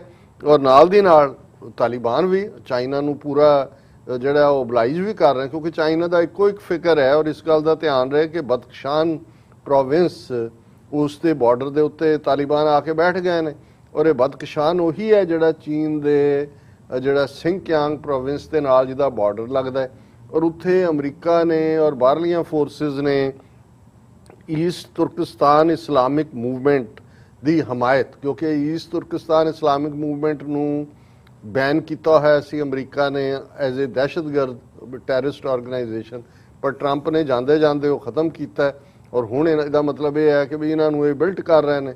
ਔਰ ਚਾਈਨਾ ਦਾ ਜੇ ਅਫਗਾਨਿਸਤਾਨ ਨੂੰ ਲੈ ਕੇ ਕੋਈ ਵੱਡਾ ਫਿਕਰ ਹੈ, ਇੱਕ ਤਾਂ ਉਹਨਾਂ ਦੀ ਇਨਵੈਸਟਮੈਂਟ ਉਹ ਕਰਨਾ ਚਾਹੁੰਦੇ ਨੇ, ਮਿਨਰਲਸ ਨੇ ਅਫਗਾਨਿਸਤਾਨ 'ਚ, one belt one road initiative ਨਾਲ ਵੀ ਜੁੜਿਆ ਹੋਇਆ, ਪਰ ਇਸ ਤੋਂ ਵੀ ਜ਼ਿਆਦਾ ਜਿਹੜੀ ਉਹਨਾਂ ਦੀ ਫਿਕਰਮੰਦੀ ਦੀ ਗੱਲ ਹੈ ਕਿ ਵੀ ਇਹ ਨਾ ਹੋਏ ਕਿ ਇਹ ਜਿਹੜੀ ETIM ਹੈ ਇਹਨੂੰ ਇਹ ਹਮਾਇਤ ਕਰਨ ਤਾਲਿਬਾਨ ਔਰ ਜਿਹੜਾ ਉਹ ਸਿੰਕਿਆਂਗ ਦੇ ਵਿੱਚ ਵਾਇਲੈਂਸ ਵਧੇ, ਕਿਉਂਕਿ ਉਹ ਉਸ ਪ੍ਰੋਵਿੰਸ ਦੇ ਵਿੱਚ ਤੁਰਕੀ origin ਦੇ ਬਹੁਤ ਸਾਰੇ ਜਿਨ੍ਹਾਂ ਨੂੰ ਵੀਗਰ ਮੁਸਲਮਾਨ ਕਹਿੰਦੇ ਨੇ ਉਹ ਉੱਥੇ ਵਸਦੇ ਨੇ ਔਰ ਜ਼ਾਹਰ ਹੈ ਸੁਪਰੈਸ਼ਨ ਤਾਂ ਕਰਦੇ ਨੇ ਕਿਉਂਕਿ ਕਮਿਊਨਿਜ਼ਮ ਦੇ ਨਾਂ ਥੱਲੇ ਜਦੋਂ ਇਹ ਹੁੰਦਾ ਹੈ ਇਹਨਾਂ ਨੂੰ ਮਜ਼ਹਬ ਦੇ ਨਾਲ ਤਾਂ ਚਿੜੀ ਹੁੰਦੀ ਹੈ ਔਰ ਖਾਸ ਤੌਰ ਤੇ ਜਿਹੜਾ ਉਹ ਪ੍ਰੋਵਿੰਸ ਹੈ ਉਹਨਾਂ ਨਾਲ ਪਿਛਲੇ ਆਲਮੋਸਟ 74-75 ਸਾਲ ਤੋਂ ਹੀ ਜਿਹੜਾ ਉਹ ਮਾੜਾ ਵਰਤਾਰ ਹੈ।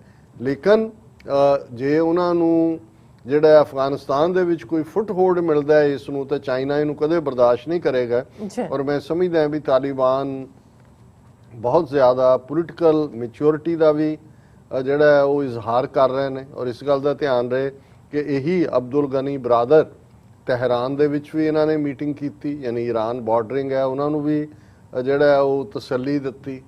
ਫਿਰ ਇਹ ਇਸਤੰਬੁਲ ਵੀ ਜਿਹੜਾ ਟਰਕੀ ਦੇ ਨਾਲ ਵੀ ਗੱਲਬਾਤ ਮਾਸਕੋ ਦੇ ਵਿੱਚ ਵੀ ਉਹਨਾਂ ਨੇ ਜਦੋਂ ਕਿਹਾ ਸੀ ਕਿ ਅਸੀਂ ਤਾਂ 2 ਵੀਕ 'ਚ ਲੈ ਸਕਦੇ ਹਾਂ ਕਾਬਲ ਲੇਕਿਨ ਅਸੀਂ ਲਵਾਂਗੇ ਨਹੀਂ ਕਿਉਂਕਿ ਅਸੀਂ ਪੋਲੀਟੀਕਲੀ ਨੈਗੋਸ਼ੀਏਸ਼ਨ ਨਾਲ ਕਰਨਾ ਚਾਹੁੰਦੇ ਹਾਂ ਸਾਰਾ ਪਾਰਟ।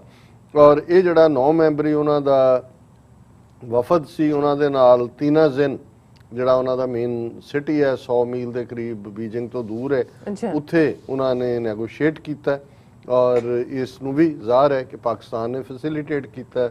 ਠੀਕ ਪਹਿਲਾਂ ਪਾਕਿਸਤਾਨ ਦੇ ਫੋਰਨ ਮਿਨਿਸਟਰ ਸ਼ਾਹ ਮਹਿਮੂਦ ਕੁਰੈਸ਼ੀ ਵੀ ਉੱਥੋਂ ਹੋ ਕੇ ਗਏ ਨੇ ਔਰ ਉਹਦੇ 'ਚ ਵੀ ਉਹਨਾਂ ਨੇ ਕਿਹਾ ਕਿ ਪੋਲੀਟੀਕਲ ਸੋਲੂਸ਼ਨ ਹੀ ਹੈ।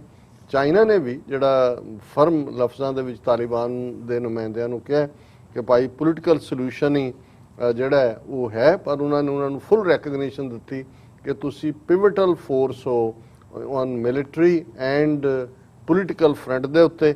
ਔਰ ਜਿਹੜਾ ਤਾਲਿਬਾਨ ਡੈਲੀਗੇਸ਼ਨ ਦਾ ਹੈਡ ਸੀ ਉਹਨਾਂ ਨੇ ਕਿਹਾ we will not allow any force to use Afghan territory to do anything harmful to China ਔਰ ਉਹਨਾਂ ਨੇ ਇਹ ਕਿਹਾ ਕਿ ਵੀ ਬਿਲਕੁਲ ਅਸੀਂ ਅਲਾਉ ਨਹੀਂ ਕਰਾਂਗੇ। ਨਾਲ ਦੀ ਨਾਲ ਉਹਨਾਂ ਨੇ ਚਾਈਨਾ ਨੂੰ ਕਿਹਾ ਕਿ ਵੀ ਤੁਸੀਂ ਪੀਸ ਔਰ ਰੀਕਨਸਟਰਕਸ਼ਨ ਪ੍ਰੋਸੈਸ ਦੇ ਵਿੱਚ ਜ਼ਿਆਦਾ ਵੱਡਾ ਰੋਲ ਅਦਾ ਕਰੋ।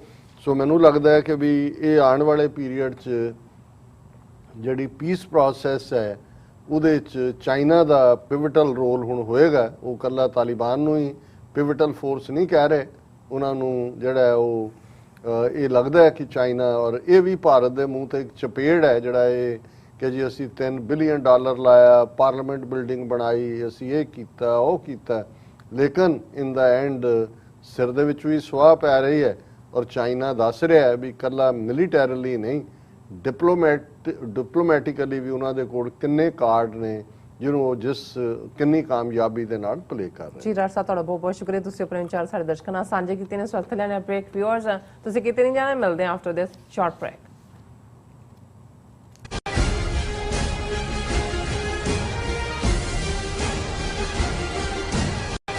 ਕੀ ਤੁਸੀਂ ਰੋਜ਼ਾਨਾ ਕੰਮ ਤੇ ਆਪਣਾ ਵਧੇਰੇ ਸਮਾਂ ਬਿਤਾਉਣ ਤੋਂ ਪਰੇਸ਼ਾਨ ਹੋ? ਆਪਣੀ ਪੂੰਜੀ ਨੂੰ ਕੰਮ ਤੇ ਲਗਾਓ, ਸਾਡੇ ਨਾਲ ਇਨਵੈਸਟ ਕਰੋ।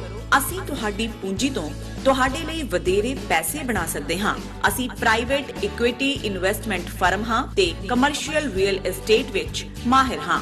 Property management, leasing, asset management, commercial real estate investment ਵਿੱਚ ਸਾਰੀਆਂ ਸੇਵਾਵਾਂ ਲਈ ਅਮਰੀਕਾ ਭਰ ਵਿੱਚੋਂ ਤੁਸੀਂ ਸਾਡੇ ਤੱਕ ਪਹੁੰਚ ਕਰ ਸਕਦੇ ਹੋ। ਆਜ਼ਾਦ ਕਮਰਸ਼ੀਅਲ ਰੀਅਲਟੀ ਸਰਵਿਸਿਜ਼ ਤੇ Azad family trust 701 North Post Oak Road suite number 204 Houston Texas. ਤੁਸੀਂ ਸਾਨੂੰ ਸਾਡੇ ਫੋਨ ਨੰਬਰ 7136861277 ਤੇ ਵੀ ਸੰਪਰਕ ਕਰ ਸਕਦੇ ਹੋ। Azad commercial realty signature truck service route 81 ਉੱਤੇ ਐਗਜ਼ਿਟ 235 ਤੇ ਟਰੱਕਰ ਵੀਰਾਂ ਲਈ 24 ਘੰਟੇ ਰੋਡ ਸਰਵਿਸ ਦੀ ਸੁਵਿਧਾ ਮੌਜੂਦ। Heavy duty repair, oil change, ਪੁਰਾਣੇ ਅਤੇ ਨਵੇਂ tyre, computer diagnostic, DPF cleaning, brake service ਜਾਂ ਰਸਤੇ ਵਿੱਚ ਆਈ ਹਰ ਤਰ੍ਹਾਂ ਦੀ ਰਿਪੇਅਰ ਪ੍ਰੋਫੈਸ਼ਨਲ ਟੀਮ ਵੱਲੋਂ ਕੀਤੀ ਜਾਂਦੀ ਹੈ। ਬ੍ਰੇਕਫਾਸਟ, ਲੰਚ ਅਤੇ ਡਿਨਰ ਲਈ ਪੰਜਾਬੀ ਢਾਬੇ ਦਾ ਆਨੰਦ ਵੀ ਮਾਣੋ। ਡਰਾਈਵਰ ਅਤੇ ਟਰੱਕ ਆਪਰੇਟਰ ਵੀਰ ਡਿਸਪੈਚ ਦੀ ਸਰਵਿਸ ਲਈ ਸਾਡੇ ਨਾਲ ਸੰਪਰਕ ਕਰਨ। Signature truck service 58 triangle drive, Weyers Cave, Virginia 24486।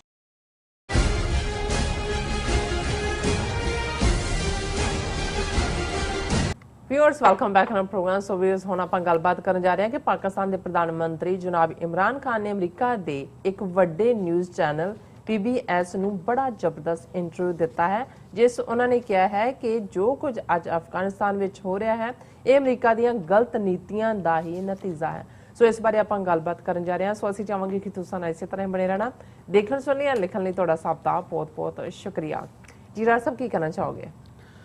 ਦੇਖੋ, ਅਸੀਂ ਜਦੋਂ ਕਿ ਅਫਗਾਨਿਸਤਾਨ ਦੇ ਇਸ਼ੂ ਦੇ ਉੱਤੇ ਰਿਪੀਟਡਲੀ ਆਪਣਾ ਫੋਕਸ ਰੱਖ ਰਹੇ ਹਾਂ, ਜ਼ਾਹਰ ਹੈ ਇਸ ਵੇਲੇ ਉਹ ਅਮਰੀਕਾ ਹੋਏ, ਚਾਈਨਾ ਹੋਏ ਔਰ ਰੂਸ ਹੋਏ ਜਾਂ ਈਰਾਨ ਹੋਏ, ਉਹ ਵੀ ਇਹ ਸਮਝਦਾ ਹੈ ਕਿ ਅਫਗਾਨਿਸਤਾਨ ਦੇ ਮਾਮਲੇ ਦੇ ਵਿੱਚ ਜੇ ਕੋਈ ਸੈਂਟਰਲ ਕੀ ਰੋਲ ਜਾਂ ਇਫੈਕਟਿਵ ਰੋਲ ਪਲੇ ਕਰ ਸਕਦਾ ਹੈ ਜਾਂ ਕਰ ਰਿਹਾ ਹੈ ਤੇ ਉਹ ਪਾਕਿਸਤਾਨ ਹੈ।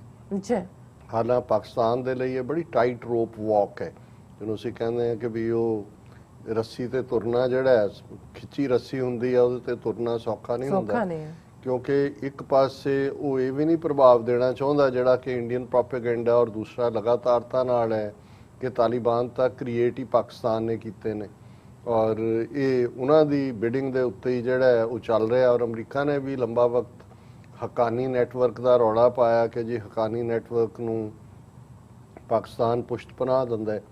ਹਾਲਾਂਕਿ ਇਸ ਵਾਰ ਦੇ ਤਾਲਿਬਾਨ ਜਾਂ ਜਿਹੜੇ ਸੋਵੀਅਤ ਯੂਨੀਅਨ ਦੇ ਖਿਲਾਫ ਲੜੇ ਮੁਜਾਹਿਦੀਨ, ਜਿਨ੍ਹਾਂ ਚੋਂ ਬਾਅਦ 'ਚ ਪਸ਼ਤੂਨ ਤਾਲਿਬਾਨ ਨਿਕਲੇ, ਜਿਨ੍ਹਾਂ ਨੇ ਪੂਰੀ ਸਿਵਲ ਵਾਰ ਚੋਂ ਨਿਕਲ ਕੇ ਫਿਰ 1996 ਤੱਕ ਪਹੁੰਚਦਿਆਂ ਪਾਵਰ ਹਥਿਆਈ, ਉਦੋਂ ਤਾਂ ਉਹਨਾਂ ਮੁਜਾਹਿਦੀਨਾਂ ਦੀ ਖੁੱਲ੍ਹ ਕੇ ਹਮਾਇਤ ਕਰਨ ਵਾਲੇ ਸਾਰੇ ਮੁਲਕ ਸਨ। ਅਮਰੀਕਾ, ਸਾਊਦੀ ਅਰੇਬੀਆ ਔਰ ਕਿੰਨੇ ਮੁਲਕ, ਚਾਈਨਾ ਵੀ ਮਦਦ ਕਰ ਰਿਹਾ ਸੀ। ਔਰ ਲੇਕਿਨ ਇਹਦੇ ਬਾਵਜੂਦ ਤਾਲਿਬਾਨ ਨੂੰ ਵਕਤ ਲੱਗਾ ਜਦੋਂ ਉਹਨਾਂ ਨੇ ਅਫਗਾਨਿਸਤਾਨ ਦੇ ਉੱਤੇ ਸਿਵਲ ਵਾਰ ਚੋਂ ਨਿਕਲ ਕੇ ਕਬਜ਼ਾ ਕੀਤਾ, ਕਿਉਂਕਿ ਨਾਰਥ ਦੇ ਵਿੱਚ ਮਸੂਦ ਬੈਠਾ ਸੀ ਜਿਹੜਾ ਤਾਜ਼ਕਾਂ ਦਾ ਤਾਜ਼ਕ ਸੀ ਔਰ ਉਹਨੇ ਜਿਹੜਾ ਉਹ ਪੂਰਾ ਬਹਾਦਰ ਯੋਧਾ ਵੀ ਸੀ, ਉਹਨਾਂ ਨੂੰ ਸੋਵੀਅਤ ਆਰਮੀ ਦੇ ਖਿਲਾਫ ਲੜਨ 'ਚ ਤਾਜ਼ਕ ਅੱਗੇ ਸੀ, ਉਜ਼ਬੈਕ ਵੀ ਸੀ, ਕਿਤੇ ਨਾ ਕਿਤੇ ਦੂਸਰੇ ਵੀ ਸੀ। ਸੋ ਤਾਲਿਬਾਨ ਨੂੰ ਕਾਫੀ ਰੈਜ਼ਿਸਟੈਂਸ ਦਾ ਸਾਹਮਣਾ ਕਰਨਾ ਪਿਆ ਮਸੂਦ ਔਰ ਤਾਜ਼ਕਾਂ ਦੇ ਨਾਲ ਲੜਾਈ 'ਚ। ਲੇਕਿਨ ਇਸ ਵਾਰ ਇਸ ਗੱਲ ਦਾ ਧਿਆਨ ਰਹੇ ਵੀ ਇਹ ਜਿਹੜੇ ਤਾਲਿਬਾਨ ਨੇ ਹੁਣ ਪਿਛਲੇ 20 ਸਾਲਾਂ ਤੋਂ ਬਾਅਦ ਜਿਨ੍ਹਾਂ ਨਾਲ ਅਮਰੀਕਾ ਨੇ ਸਮਝੌਤਾ ਕੀਤਾ, ਇਹਨਾਂ ਦੀ ਮਦਦ ਖੁੱਲ੍ਹੇਆਮ ਤਾਂ ਕੋਈ ਵੀ ਨਹੀਂ ਸੀ ਕਰ ਰਿਹਾ। ਪਾਕਿਸਤਾਨ ਦੇ ਦੇਖੋ, ਜਦੋਂ ਅਸੀਂ ਜਨਰਲ ਜੋਗਰਾਫੀਆ ਕਹਿੰਦੇ ਹਾਂ ਤੇ ਇਸ ਗੱਲ ਦਾ ਧਿਆਨ ਰਹੇ ਕਿ ਜਿੰਨੀ ਕੁ ਪਸ਼ਤੂਨ ਪਾਪੂਲੇਸ਼ਨ ਅਫਗਾਨਿਸਤਾਨ 'ਚ ਹੈ ਇਸ ਵੇਲੇ ਵੀ, ਉਸ ਤੋਂ ਸ਼ਾਇਦ ਜ਼ਿਆਦਾ ਪਾਪੂਲੇਸ਼ਨ ਪਸ਼ਤੂਨ ਪਾਕਿਸਤਾਨ 'ਚ ਹੈ। ਇਕੱਲਾ ਇਹੀ ਨਹੀਂ ਹੈ ਵੀ ਖੈਬਰ ਪਖਤੂਨਖਵਾ ਜਿਹੜਾ ਸੂਬਾ ਹੈ ਉਹ ਪਸ਼ਤੂਨ ਜਾਂ ਪਖਤੂਨ ਜਾਂ ਪਠਾਨ ਮੈਜੋਰਿਟੀ ਹੈ।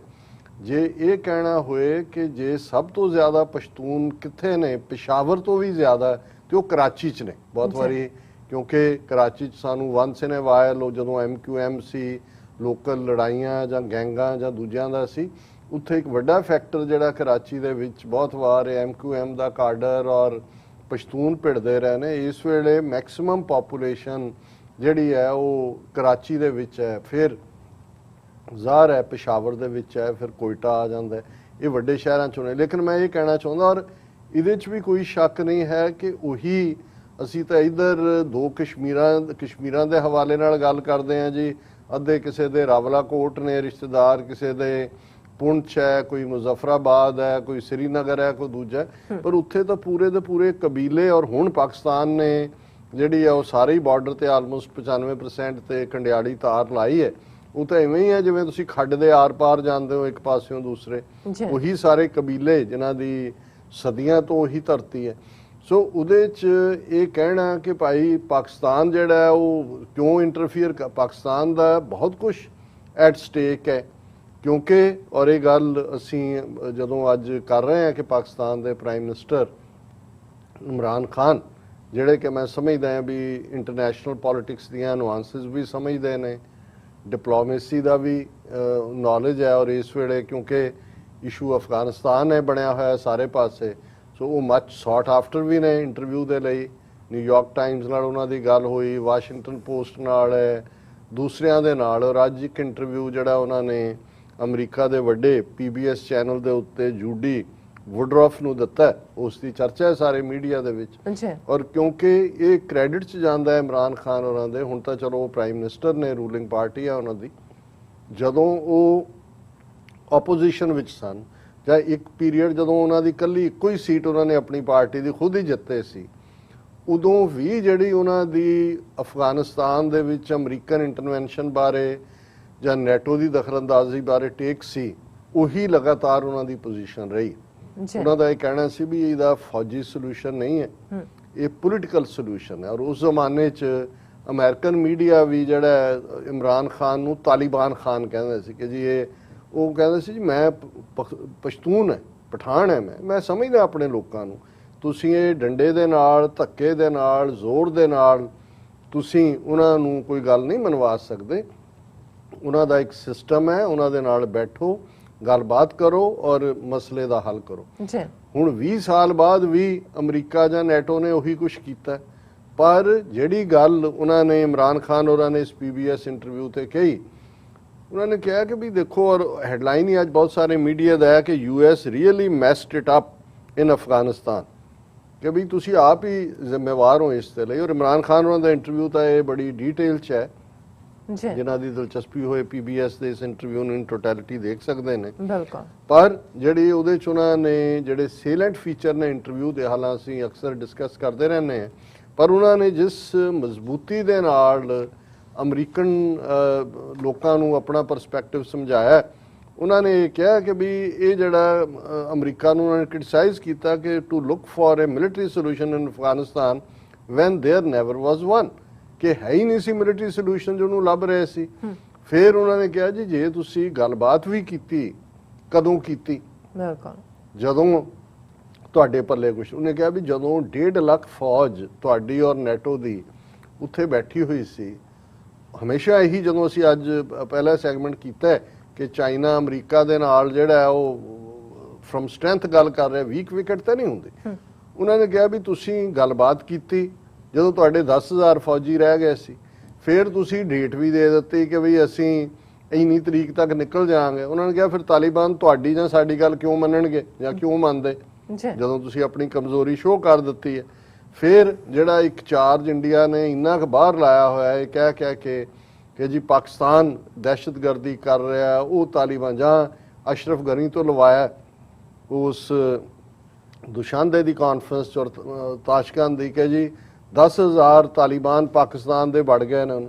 ਉਹ ਵੀ ਇਮਰਾਨ ਖਾਨ ਨੇ PBS ਦੇ ਇਸ ਇੰਟਰਵਿਊ 'ਚ ਕਿਹਾ ਕਿ ਵੀ ਇਹ ਗੱਲ ਕਹਿਣ ਤੋਂ ਪਹਿਲਾਂ ਤੁਸੀਂ ਸੋਚੋ ਕਿ ਅਸੀਂ ਇਸ 20 ਸਾਲ ਦੀ ਜੰਗ ਦੇ ਵਿੱਚ 70,000 ਸ਼ਹੀਦ ਕਰਵਾਏ ਨੇ, ਸਿਵਿਲੀਅਨ ਔਰ ਫੌਜੀ, ਔਰ $150 ਬਿਲੀਅਨ ਦੀ ਇਕਨੋਮੀ। ਤੁਸੀਂ ਤਾਂ 10-15 ਬਿਲੀਅਨ ਡਾਲਰ ਸਾਨੂੰ ਜੇ ਦੇ ਵੀ ਦਿੱਤਾ ਹੋਵੇਗਾ ਤੇ ਪਰ $150 ਬਿਲੀਅਨ ਦਾ ਸਾਡਾ ਨੁਕਸਾਨ ਹੋਇਆ।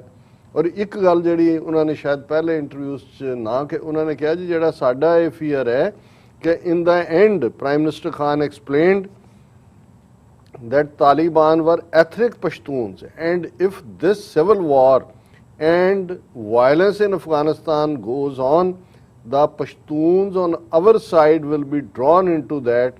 That is the last thing we want.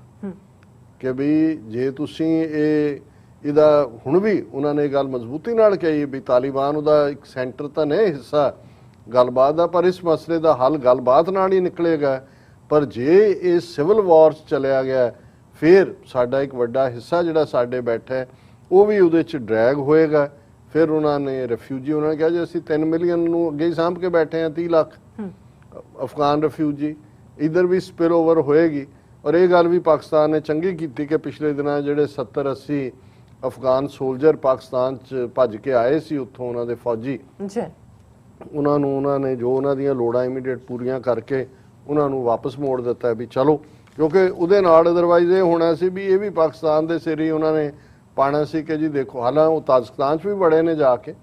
ਸੋ ਕੁੱਲ ਮਿਲਾ ਕੇ ਮੈਂ ਸਮਝਦਾ ਵੀ ਇਹ ਇੱਕ ਜਦੋਂ ਇਸ ਕਿਸਮ ਦਾ ਕ੍ਰਾਈਸਿਸ ਹੁੰਦਾ ਕੌਮਾਂ ਦੇ ਸਾਹਮਣੇ, ਤੇ ਫਿਰ ਜੇ ਤੁਹਾਡੇ ਕੋਲ ਇੱਕ ਲੀਡਰ ਜਿਹੜਾ ਤੁਹਾਡੇ ਮੁਲਕ ਦੇ ਇੰਟਰਸਟ ਨੂੰ ਵੀ ਫਰਮਲੀ ਵੀ ਲੇਕਿਨ ਉਹਦੇ ਨਾਲ ਨਾਲ ਰੀਜ਼ਨੇਬਲੀ ਵੀ ਉਹਨਾਂ ਦਾ ਜਿਹੜਾ ਸਟਾਂਸ ਹੈ, ਉਹਨਾਂ ਨੇ ਫੈਕਟ ਵੀ ਸ਼ੋਅ ਕੀਤੇ, ਰੀਜ਼ਨੇਬਿਲਿਟੀ ਵੀ ਹੈ।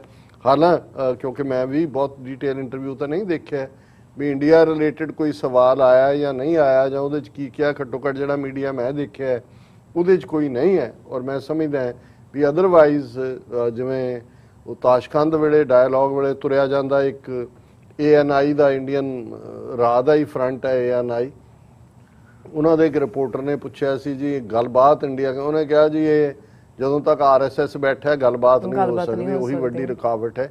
ਸੋ ਇਹਦੇ ਚ ਉਹਨਾਂ ਨੇ ਕੁਝ ਇਸ ਕਿਸਮ ਦਾ ਕਿਹਾ ਕਿ ਨਹੀਂ, ਲੇਕਿਨ ਉਹਨਾਂ ਨੇ ਵੈਰੀ ਵੈਲੀ ਆਰਟੀਕੂਲੇਟ ਕੀਤੀ ਆਪਣੇ ਮੁਲਕ ਦੀ। ਬਿਲਕੁਲ ਡਾਕਟਰ ਸਾਹਿਬ, ਤੁਹਾਡਾ ਬਹੁਤ ਬਹੁਤ ਧੰਨਵਾਦ, ਤੁਸੀਂ ਆਪਣੇ ਚਾਰ ਸਾਹਿਬ ਦਰਸ਼ਕਾਂ ਨਾਲ ਸਾਂਝੇ ਕੀਤੇ ਨੇ। ਸੋ ਅਤਲੇ ਨੇ ਬ੍ਰੇਕ, ਵਿਊਅਰਸ ਤੁਸੀਂ ਨੇ ਇਸੇ ਤਰ੍ਹਾਂ ਹੀ ਬਣੇ ਰਹਿਣਾ, ਮਿਲਦੇ ਹਾਂ after this short break.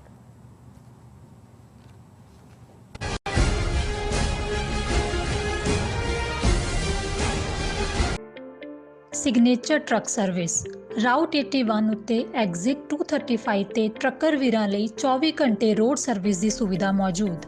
Heavy duty repair, oil change, ਪੁਰਾਣੇ ਅਤੇ ਨਵੇਂ tyre, computer diagnostic, DPF cleaning, brake service ਜਾਂ ਰਸਤੇ ਵਿੱਚ ਆਈ ਹਰ ਤਰ੍ਹਾਂ ਦੀ ਰਿਪੇਅਰ ਪ੍ਰੋਫੈਸ਼ਨਲ ਟੀਮ ਵੱਲੋਂ ਕੀਤੀ ਜਾਂਦੀ ਹੈ। ਬ੍ਰੇਕਫਾਸਟ, ਲੰਚ ਅਤੇ ਡਿਨਰ ਲਈ ਪੰਜਾਬੀ ਢਾਬੇ ਦਾ ਆਨੰਦ ਵੀ ਮਾਣੋ। ਡਰਾਈਵਰ ਅਤੇ ਟਰੱਕ ਆਪਰੇਟਰ ਵੀਰ ਡਿਸਪੈਚ ਦੀ ਸਰਵਿਸ ਲਈ ਸਾਡੇ ਨਾਲ ਸੰਪਰਕ ਕਰਨ। Signature truck service 58 triangle drive, Weyers Cave, Virginia 24486।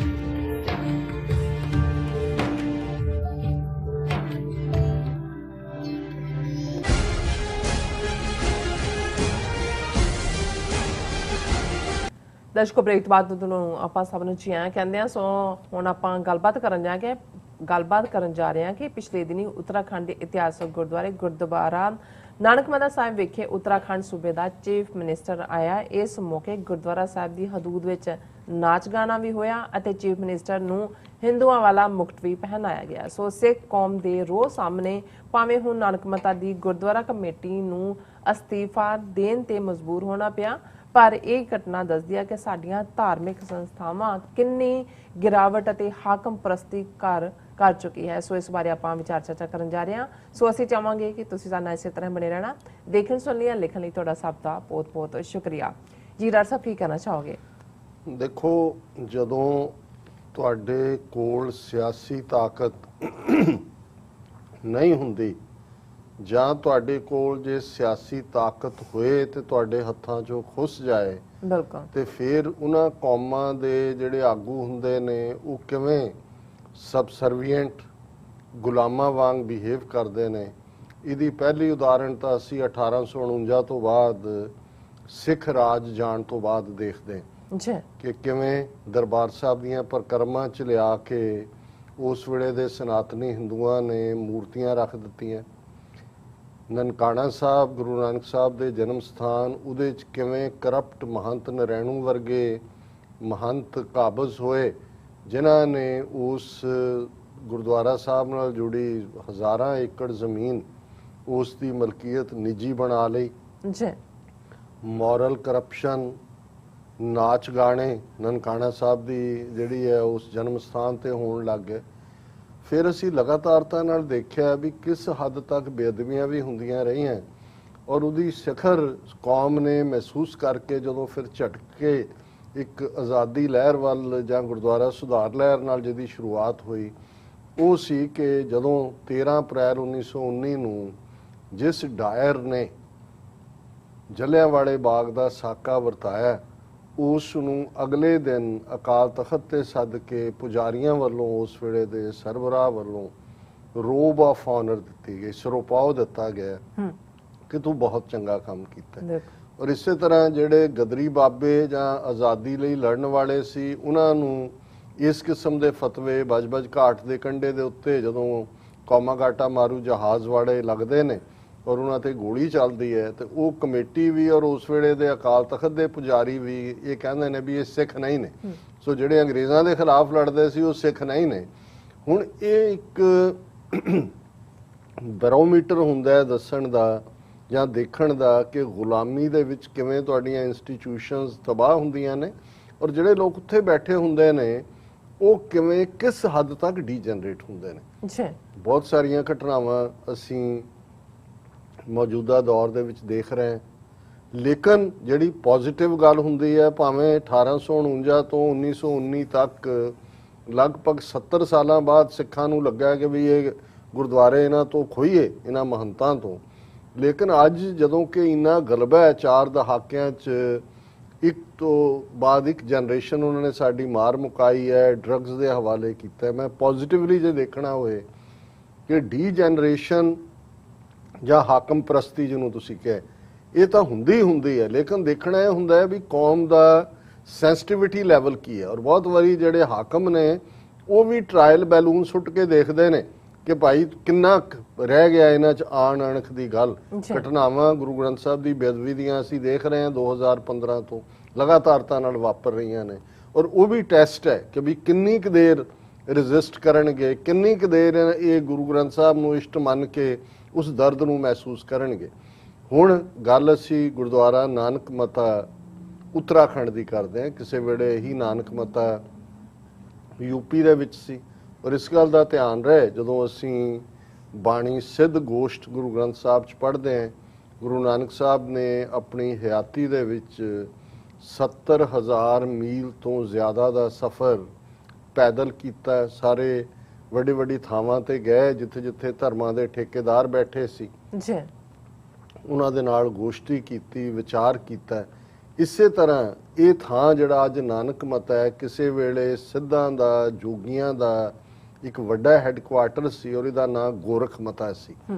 ਔਰ ਇੱਥੇ ਹੀ ਗੁਰੂ ਨਾਨਕ ਸਾਹਿਬ ਦੀ ਉਹਨਾਂ ਦੇ ਨਾਲ ਲੰਬੇ ਡਾਇਲੌਗ ਹੁੰਦਾ ਹੈ, ਕਿਵੇਂ ਉਹ ਆਪਣੀਆਂ ਜਿਹੜੀਆਂ ਨੇ ਉਹ ਘਟੀਆ ਹਰਕਤਾਂ ਤੇ ਵੀ ਉਤਰਦੇ ਨੇ, ਕਿਵੇਂ ਉਹ ਰਿਡੀਕਿਊਲ ਵੀ ਕਰਦੇ ਨੇ ਗੁਰੂ ਨਾਨਕ ਸਾਹਿਬ ਨੂੰ, ਪਰ ਅਖੀਰ ਗੁਰੂ ਨਾਨਕ ਸਾਹਿਬ ਦੀ ਆਈਡੀਓਲੋਜੀ ਦੇ ਸਾਹਮਣੇ ਸਿਰ ਝੁਕਾਉਣ ਤੇ ਮਜਬੂਰ ਹੁੰਦੇ ਨੇ ਤੇ ਫਿਰ ਕਹਿੰਦੇ ਨੇ ਸਿੱਧ ਬੋਲਣ ਸ਼ੁਭ ਬਚਨ, ਧੰਨ ਨਾਨਕ ਤੇਰੀ ਵੱਡੀ ਕਮਾਈ।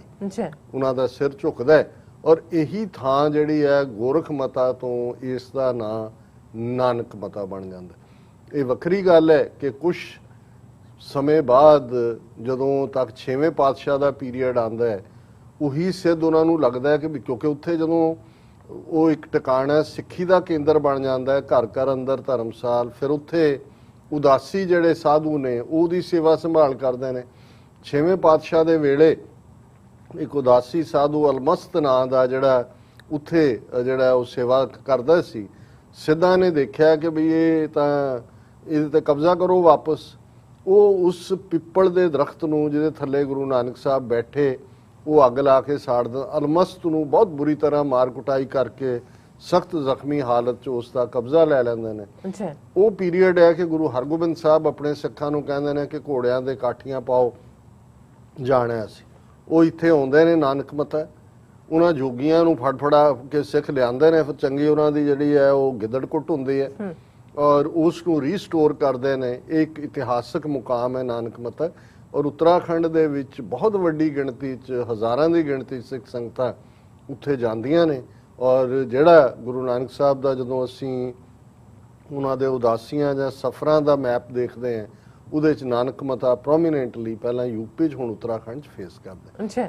ਜਿਹੜੀ ਖਬਰ ਪਿਛਲੇ ਦਿਨਾਂ 'ਚ ਆਈ ਕਿ ਉੱਤਰਾਖੰਡ ਦਾ ਚੀਫ ਮਿਨਿਸਟਰ ਪੁਸ਼ਕਰ ਧਾਮੀ, ਇਹ ਨਵਾਂ ਬੀਜੇਪੀ ਦਾ ਬਣਾਇਆ, ਪਹਿਲਾਂ ਕੱਢਿਆ, ਉਹਨੂੰ ਇਹੀ ਨਾਨਕ ਮਤਾ ਗੁਰਦੁਆਰੇ ਦੀ ਕਮੇਟੀ ਸੱਦਦੀ ਹੈ ਅੰਦਰ। ਪਹਿਲਾਂ ਗੁਰਦੁਆਰਾ ਸਾਹਿਬ 'ਚੋਂ ਮੱਥਾ ਟੇਕਦਾ, ਉਹ ਇਕੱਲੇ ਪਤਾ ਨਹੀਂ ਕਿੰਨੇ ਸਰਪਾਓ ਇਕੱਲੇ ਦੇ ਗਲ 'ਚ ਪਾਈ ਜਾਂਦੇ ਨੇ।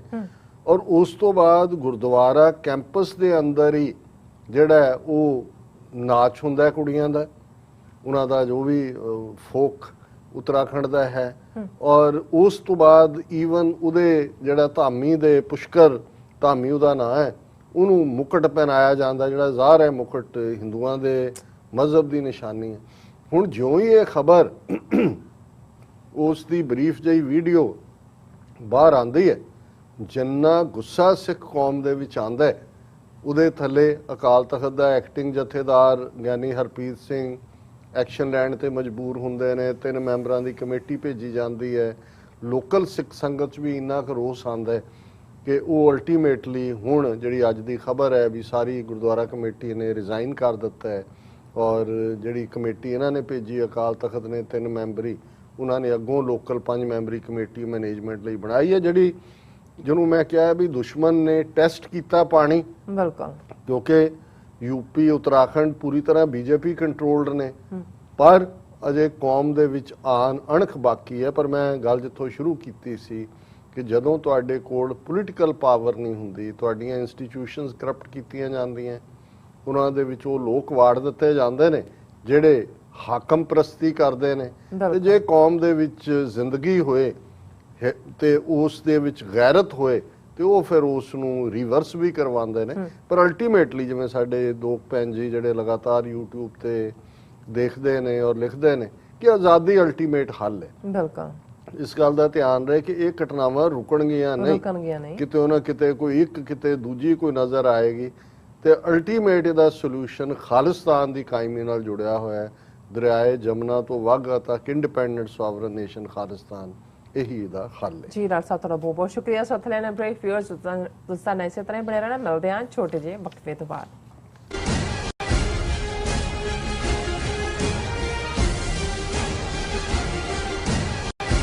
ਕੀ ਤੁਹਾਨੂੰ 30, 40 ਜਾਂ 50 ਦਿਨ ਵੇਟ ਕਰਨੀ ਪੈ ਰਹੀ ਹੈ ਤੁਹਾਡੇ ਚੈੱਕ ਲਈ?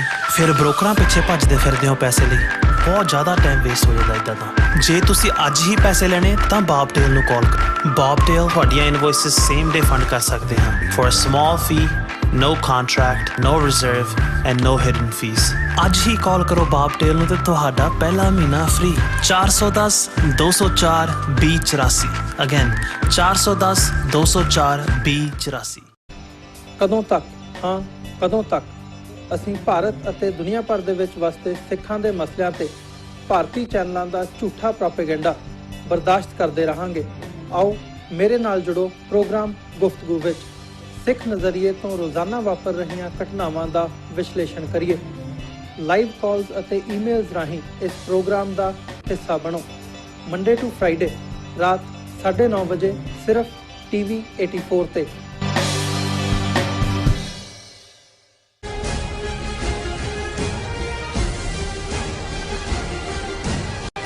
Viewers welcome back to program. So viewers ਹੁਣ ਆਪਾਂ ਐਂਡ ਵਾਲੇ ਸੈਕਸ਼ਨ ਦੇ ਵਿੱਚ ਪਹੁੰਚ ਚੁੱਕੇ ਹਾਂ। ਉਸ ਦੇ ਵਿੱਚ ਆਪਾਂ ਗੱਲਬਾਤ ਕਰਨ ਜਾ ਰਹੇ ਹਾਂ ਕਿ ਪੰਜਾਬ ਦੇ ਮੁੱਖ ਮੰਤਰੀ ਕੈਪਟਨ ਅਮਰਿੰਦਰ ਸਿੰਘ ਨੇ ਪ੍ਰਾਈਮ ਮਿਨਿਸਟਰ ਮੋਦੀ ਨੂੰ ਇੱਕ ਚਿੱਠੀ ਲਿਖ ਕੇ ਕਰਤਾਰਪੁਰ ਸਾਹਿਬ ਦਾ ਲਾਂਘਾ ਮੋੜ ਖੋਲਣ ਦੀ ਜਿਹੜੀ ਉਹ ਮੰਗ ਕੀਤੀ ਹੈ। ਸੋ ਵਿਊਅਰਸ ਇਹ ਸਭ ਇੱਕ ਸਿਆਸੀ ਨਾਟਕ ਤੋਂ ਵੱਧ ਹੋਰ ਕੁਝ ਨਹੀਂ ਹੈ। ਸੋ ਇਸ ਬਾਰੇ ਆਪਾਂ ਗੱਲਬਾਤ ਕਰਨ ਜਾ ਰਹੇ ਹਾਂ ਔਰ ਨਾਲ ਹੀ ਗੁਰਬਾਣੀ ਵਿਚਾਰਾਂ ਦੀ ਸਾਂਝੀ ਤੁਰਨਾ ਪਾਈ ਜਾਏਗੀ। ਸੋ ਅਸੀਂ ਚਾਹਾਂਗੇ ਤੁਸੀਂ ਨਾਲ ਇਸੇ ਤਰ੍ਹਾਂ ਹੀ ਜੁੜੇ ਰਹਿਣਾ।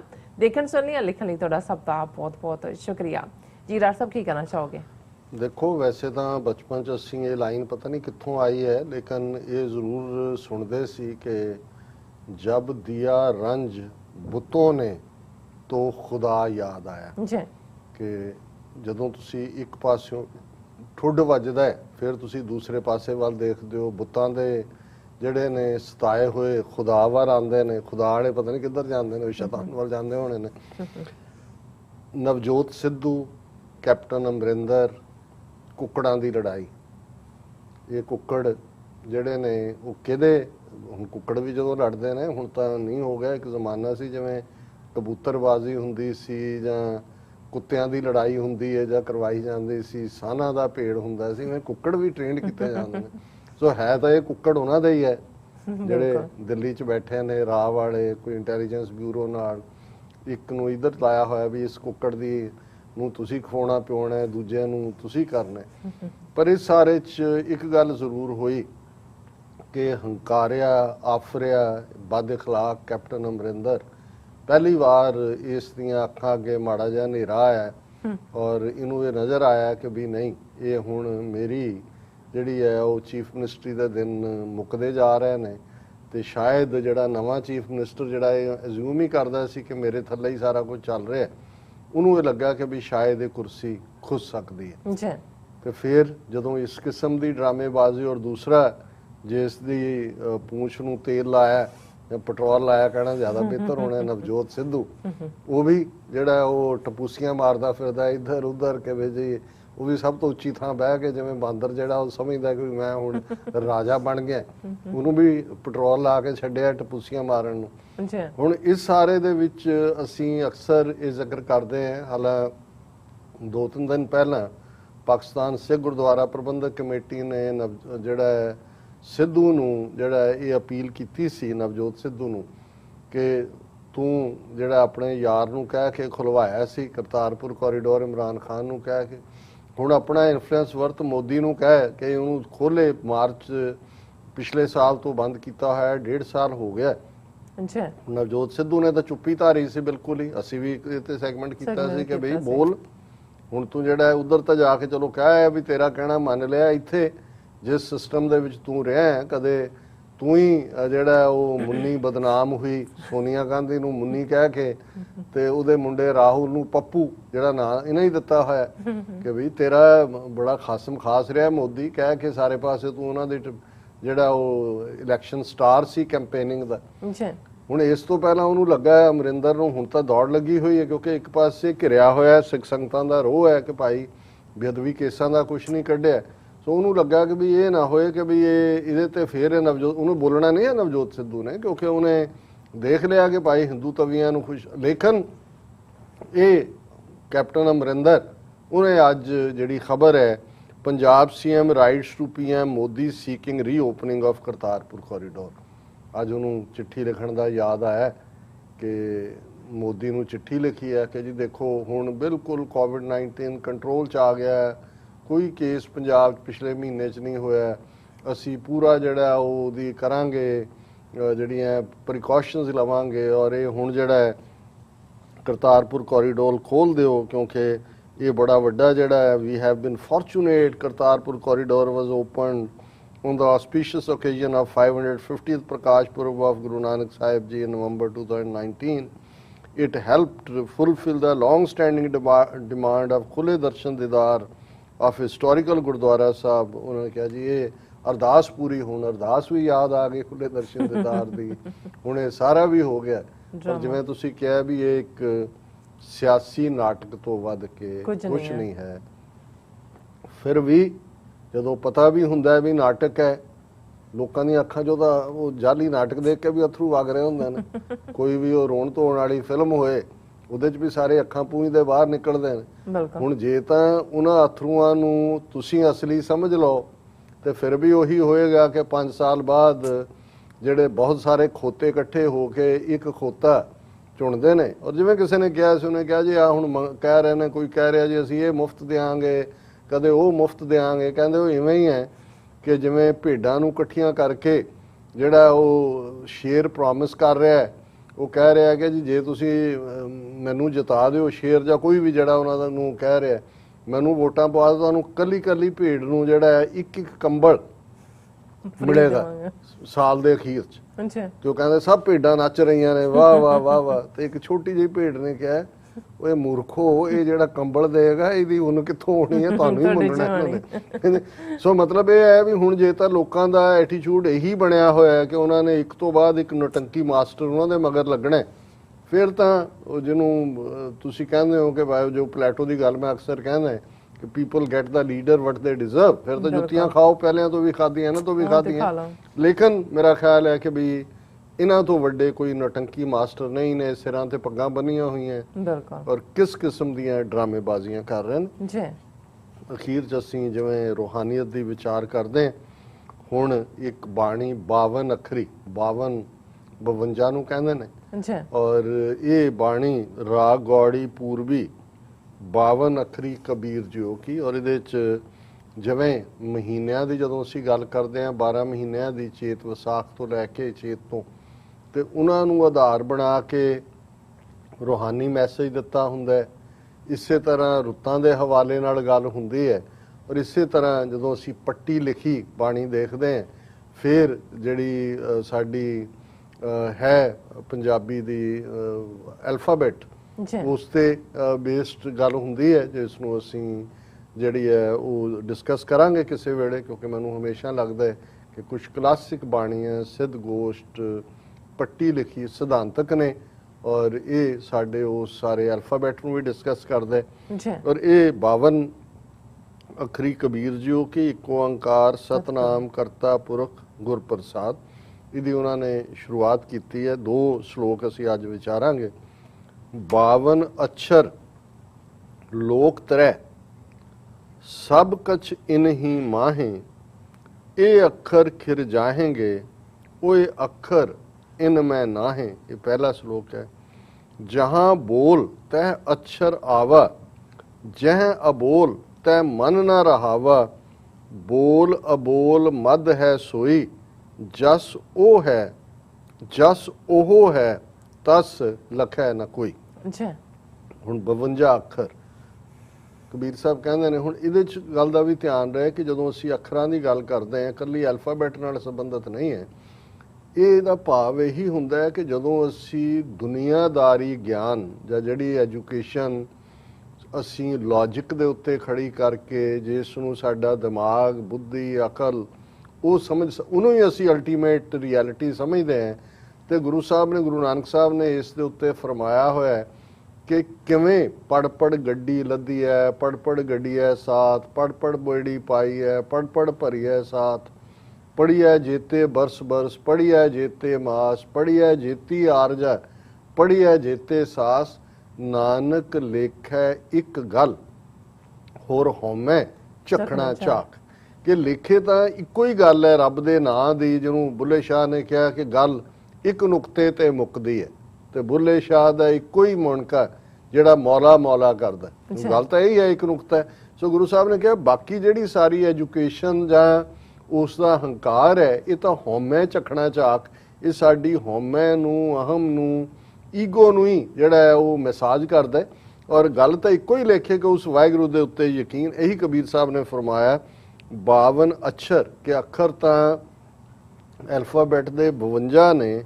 ਲੋਕ ਤਰ੍ਹਾਂ ਅਸੀਂ ਤਿੰਨਾਂ ਲੋਕਾਂ ਦੀ ਗੱਲ ਕਰਦੇ ਹਾਂ। ਸਭ ਕੁਛ ਇਨ ਹੀ ਮਾਹੇ ਕਿ ਜੇ ਤੁਸੀਂ ਸਭ ਮੁੱਚ ਦੇਖੋ ਤੇ ਰੱਬ ਦੇ ਨਾਂ ਦਾ ਅੱਖਰ ਹੀ ਇਹਨਾਂ 52 ਦੇ ਵਿੱਚ ਫੈਲਿਆ ਹੋਇਆ ਹੈ। ਇਹ ਅੱਖਰ ਖਿਰ ਜਾਏਂਗੇ ਉਹ ਅੱਖਰ ਇਨ ਮੈਂ ਨਾਹੀ। ਇਹ ਤਾਂ ਤੁਸੀਂ ਹੱਥ ਨਾਲ ਸਿਆਹੀ ਨਾਲ ਲਿਖਿਆ ਜਾਂਦਾ ਸੀ, ਇਹ ਖੁਰ ਜਾਂਦੇ ਨੇ, ਮੀਂਹ ਪੈ ਜਾਏ ਤਾਂ ਉੜ ਗਏ, ਪਾਣੀ 'ਚ ਪਾ ਦਿਓ ਤਾਂ ਵਕਤ ਦੇ ਨਾਲ। ਕਿ ਇਹ ਜਿਹੜੀ ਦੁਨਿਆਵੀ ਲਿਆਕਤ ਜਾਂ ਐਜੂਕੇਸ਼ਨ ਹੈ ਇਹ ਤਾਂ ਥੋੜ੍ਹ ਚਿਰੀ ਹੈ। ਤੇ ਜਿਹੜਾ ਰੱਬ ਹੈ ਆਗਾਤ ਸੱਚ ਜੁਗਾਤ ਸੱਚ ਹੈਪੀ ਸੱਚ ਨਾਨਕ ਹੋਸੀ ਵੀ ਸੱਚ, ਉਹ ਹਮੇਸ਼ਾ ਰਹਿਣ ਵਾਲਾ ਹੈ। ਔਰ ਫਿਰ ਦੂਸਰੇ ਸ਼ਲੋਕ 'ਚ ਇਹਨੂੰ ਫਰਦਰ ਕਲੈਰੀਫਾਈ ਕੀਤਾ, ਜਹਾਂ ਬੋਲ ਤਹ ਅਛਰ ਆਵਾ, ਜਹ ਅਬੋਲ ਤੈ ਮਨ ਨਾ ਰਹਾਵਾ, ਬੋਲ ਅਬੋਲ ਮਦ ਹੈ ਸੋਈ, ਜਸ ਉਹ ਹੈ ਤਸ ਲਖੈ ਨਾ ਕੋਈ। ਉਹਨਾਂ ਨੇ ਕਿਹਾ ਕਿ ਭਾਈ ਜਿੱਥੇ ਤੁਹਾਡਾ ਅੱਖਰ ਦਾ ਹੰਕਾਰ ਆਏਗਾ ਉੱਥੋਂ ਰੱਬ ਗਾਇਬ ਹੋ ਜਾਂਦਾ ਹੈ, ਉੱਥੇ ਉਹ ਨਹੀਂ ਆਏਗਾ। ਔਰ ਜਿੱਥੇ ਤੁਸੀਂ ਉਸ ਰੱਬ ਦੇ ਬੋਲਾਂ ਤੋਂ ਟੁੱਟ ਕੇ ਕੋਈ ਗੱਲ ਕਰਨੀ ਚਾਹੋਗੇ ਤੁਹਾਡਾ ਮਨ ਜਿਹੜਾ ਹੈ ਉਹ ਫਿਰ ਸਥਿਰ ਨਹੀਂ ਹੋਏਗਾ, ਉਹ ਸਟੇਬਲ ਨਹੀਂ ਹੋਏਗਾ। ਕਿਉਂਕਿ ਜੇ ਰੱਬ ਦੇ ਵਿੱਚ ਯਕੀਨ ਹੋਏਗਾ ਫਿਰ ਐਜੂਕੇਸ਼ਨ ਵੀ ਵੈਲਕਮ ਹੈ। ਬੋਲ ਅਬੋਲ ਮਦ ਹੈ ਸੋਈ, ਫਿਰ ਤੁਸੀਂ ਕੁਝ ਬੋਲ ਰਹੇ ਹੋ ਤੇ ਬਹੁਤ ਕੁਝ ਉਹ ਅਬੋਲ ਹੈ। ਅਬੋਲ ਉਹੀ ਹੈ, ਕਹੋ ਕਬੀਰ ਗੂੰਗੇ ਗੁੜ ਖਾਇਆ, ਪੁੱਛੇ ਤੇ ਕਿਆ ਕਹੀਏ। ਰੂਹਾਨੀਅਤ ਦੇ ਸਵਾਦ ਨੂੰ ਬਿਆਨਿਆ ਨਹੀਂ ਜਾ ਸਕਦਾ। ਉਹਨਾਂ ਨੇ ਕਿਹਾ ਕਿ ਬੋਲ ਅਬੋਲ ਮਦ ਹੈ ਸੋਈ, ਜਸ ਉਹ ਹੈ ਤਸ ਲਖਿਆ ਨਾ ਕੋਈ। ਕਿ ਅਲਟੀਮੇਟਲੀ ਉਸ ਵਾਹਿਗੁਰੂ ਦਾ ਜਸ ਕਰਨਾ, ਉਸ ਵਾਹਿਗੁਰੂ ਦੇ ਨਾਲ ਜੁੜਨਾ ਹੀ ਜ਼ਿੰਦਗੀ ਦੀ ਹਕੀਕਤ ਹੋਣੀ ਚਾਹੀਦੀ ਹੈ। ਪਰ ਮੰਦੇ ਭਾਗਾਂ ਨੂੰ ਕਬੀਰ ਸਾਹਿਬ ਕਹਿੰਦੇ ਨੇ ਤਸ ਲਖਿਆ ਨਾ ਕੋਈ, ਉਸ ਵੱਲ ਬਹੁਤ ਘੱਟ ਆਉਂਦੇ ਨੇ। ਉਹਨੂੰ ਕੋਈ ਉਸ ਦੀ ਗਹਿਰਾਈ, ਉਸ ਦੀ ਉਚਾਈ, ਉਸ ਦੇ ਪਿਆਰ ਨੂੰ ਕੋਈ ਵੀ ਲੱਖ ਨਹੀਂ ਸਕਦਾ, ਬਿਆਨ ਨਹੀਂ ਕਰ ਸਕਦਾ। ਜੀ ਰਾਸਾ ਤੁਹਾਡਾ ਬਹੁਤ ਬਹੁਤ ਸ਼ੁਕਰੀਆ। ਤੁਸੀਂ ਅੱਜ ਦੇ ਐਮਏ ਸ਼ੂ ਤੇ ਅੱਜ ਦਾ ਵਿਚਾਰ ਸਾਡੇ ਦਰਸ਼ਕਾਂ ਨਾਲ ਸਾਂਝਾ ਕੀਤਾ ਹੈ। ਸੋ ਇਸ ਤਰ੍ਹਾਂ ਆਪਣੇ ਵਿਊਅਰਸ ਕੋਲ ਲੈਣੇ ਆ ਇਜਾਜ਼ਤ। ਵਿਊਅਰਸ ਸਾਡੇ ਪ੍ਰੋਗਰਾਮ ਦਾ ਸਮਾਂ ਇੱਥੇ ਸਮਾਪਤ ਹੁੰਦਾ। ਤੁਸੀਂ ਆਪਣੀ ਰਾਏ ਤੇ ਸੁਝਾਅ ਸਾਨੂੰ ਭੇਜਣਾ ਭੁੱਲਣਾ ਸਾਡੇ ਇਸ ਪਤੇ ਤੇ sos@tv84.tv ਤੇ ਅਸੀਂ ਆਪਣਾ ਪ੍ਰੋਗਰਾਮ ਲੈ ਕੇ ਫਿਰ ਦੁਬਾਰਾ ਤੁਹਾਡੇ ਸਾਹਮਣੇ ਹੋਵਾਂਗੇ। ਤਦ ਤੱਕ ਲਈ ਮੈਨੂੰ ਤੇ ਆਪਣਾ ਸੁਣਾ ਗਿਆ ਦੋ ਦੇਖਦੇ ਰਹੋ TV84। ਬੁਲਾ ਦਿਓ ਫਤਿਹ। ਵਾਹਿਗੁਰੂ ਜੀ ਕਾ ਖਾਲਸਾ, ਵਾਹਿਗੁਰੂ ਜੀ ਕੀ ਫਤਿਹ। ਰੱਬ ਰਾਖਾ।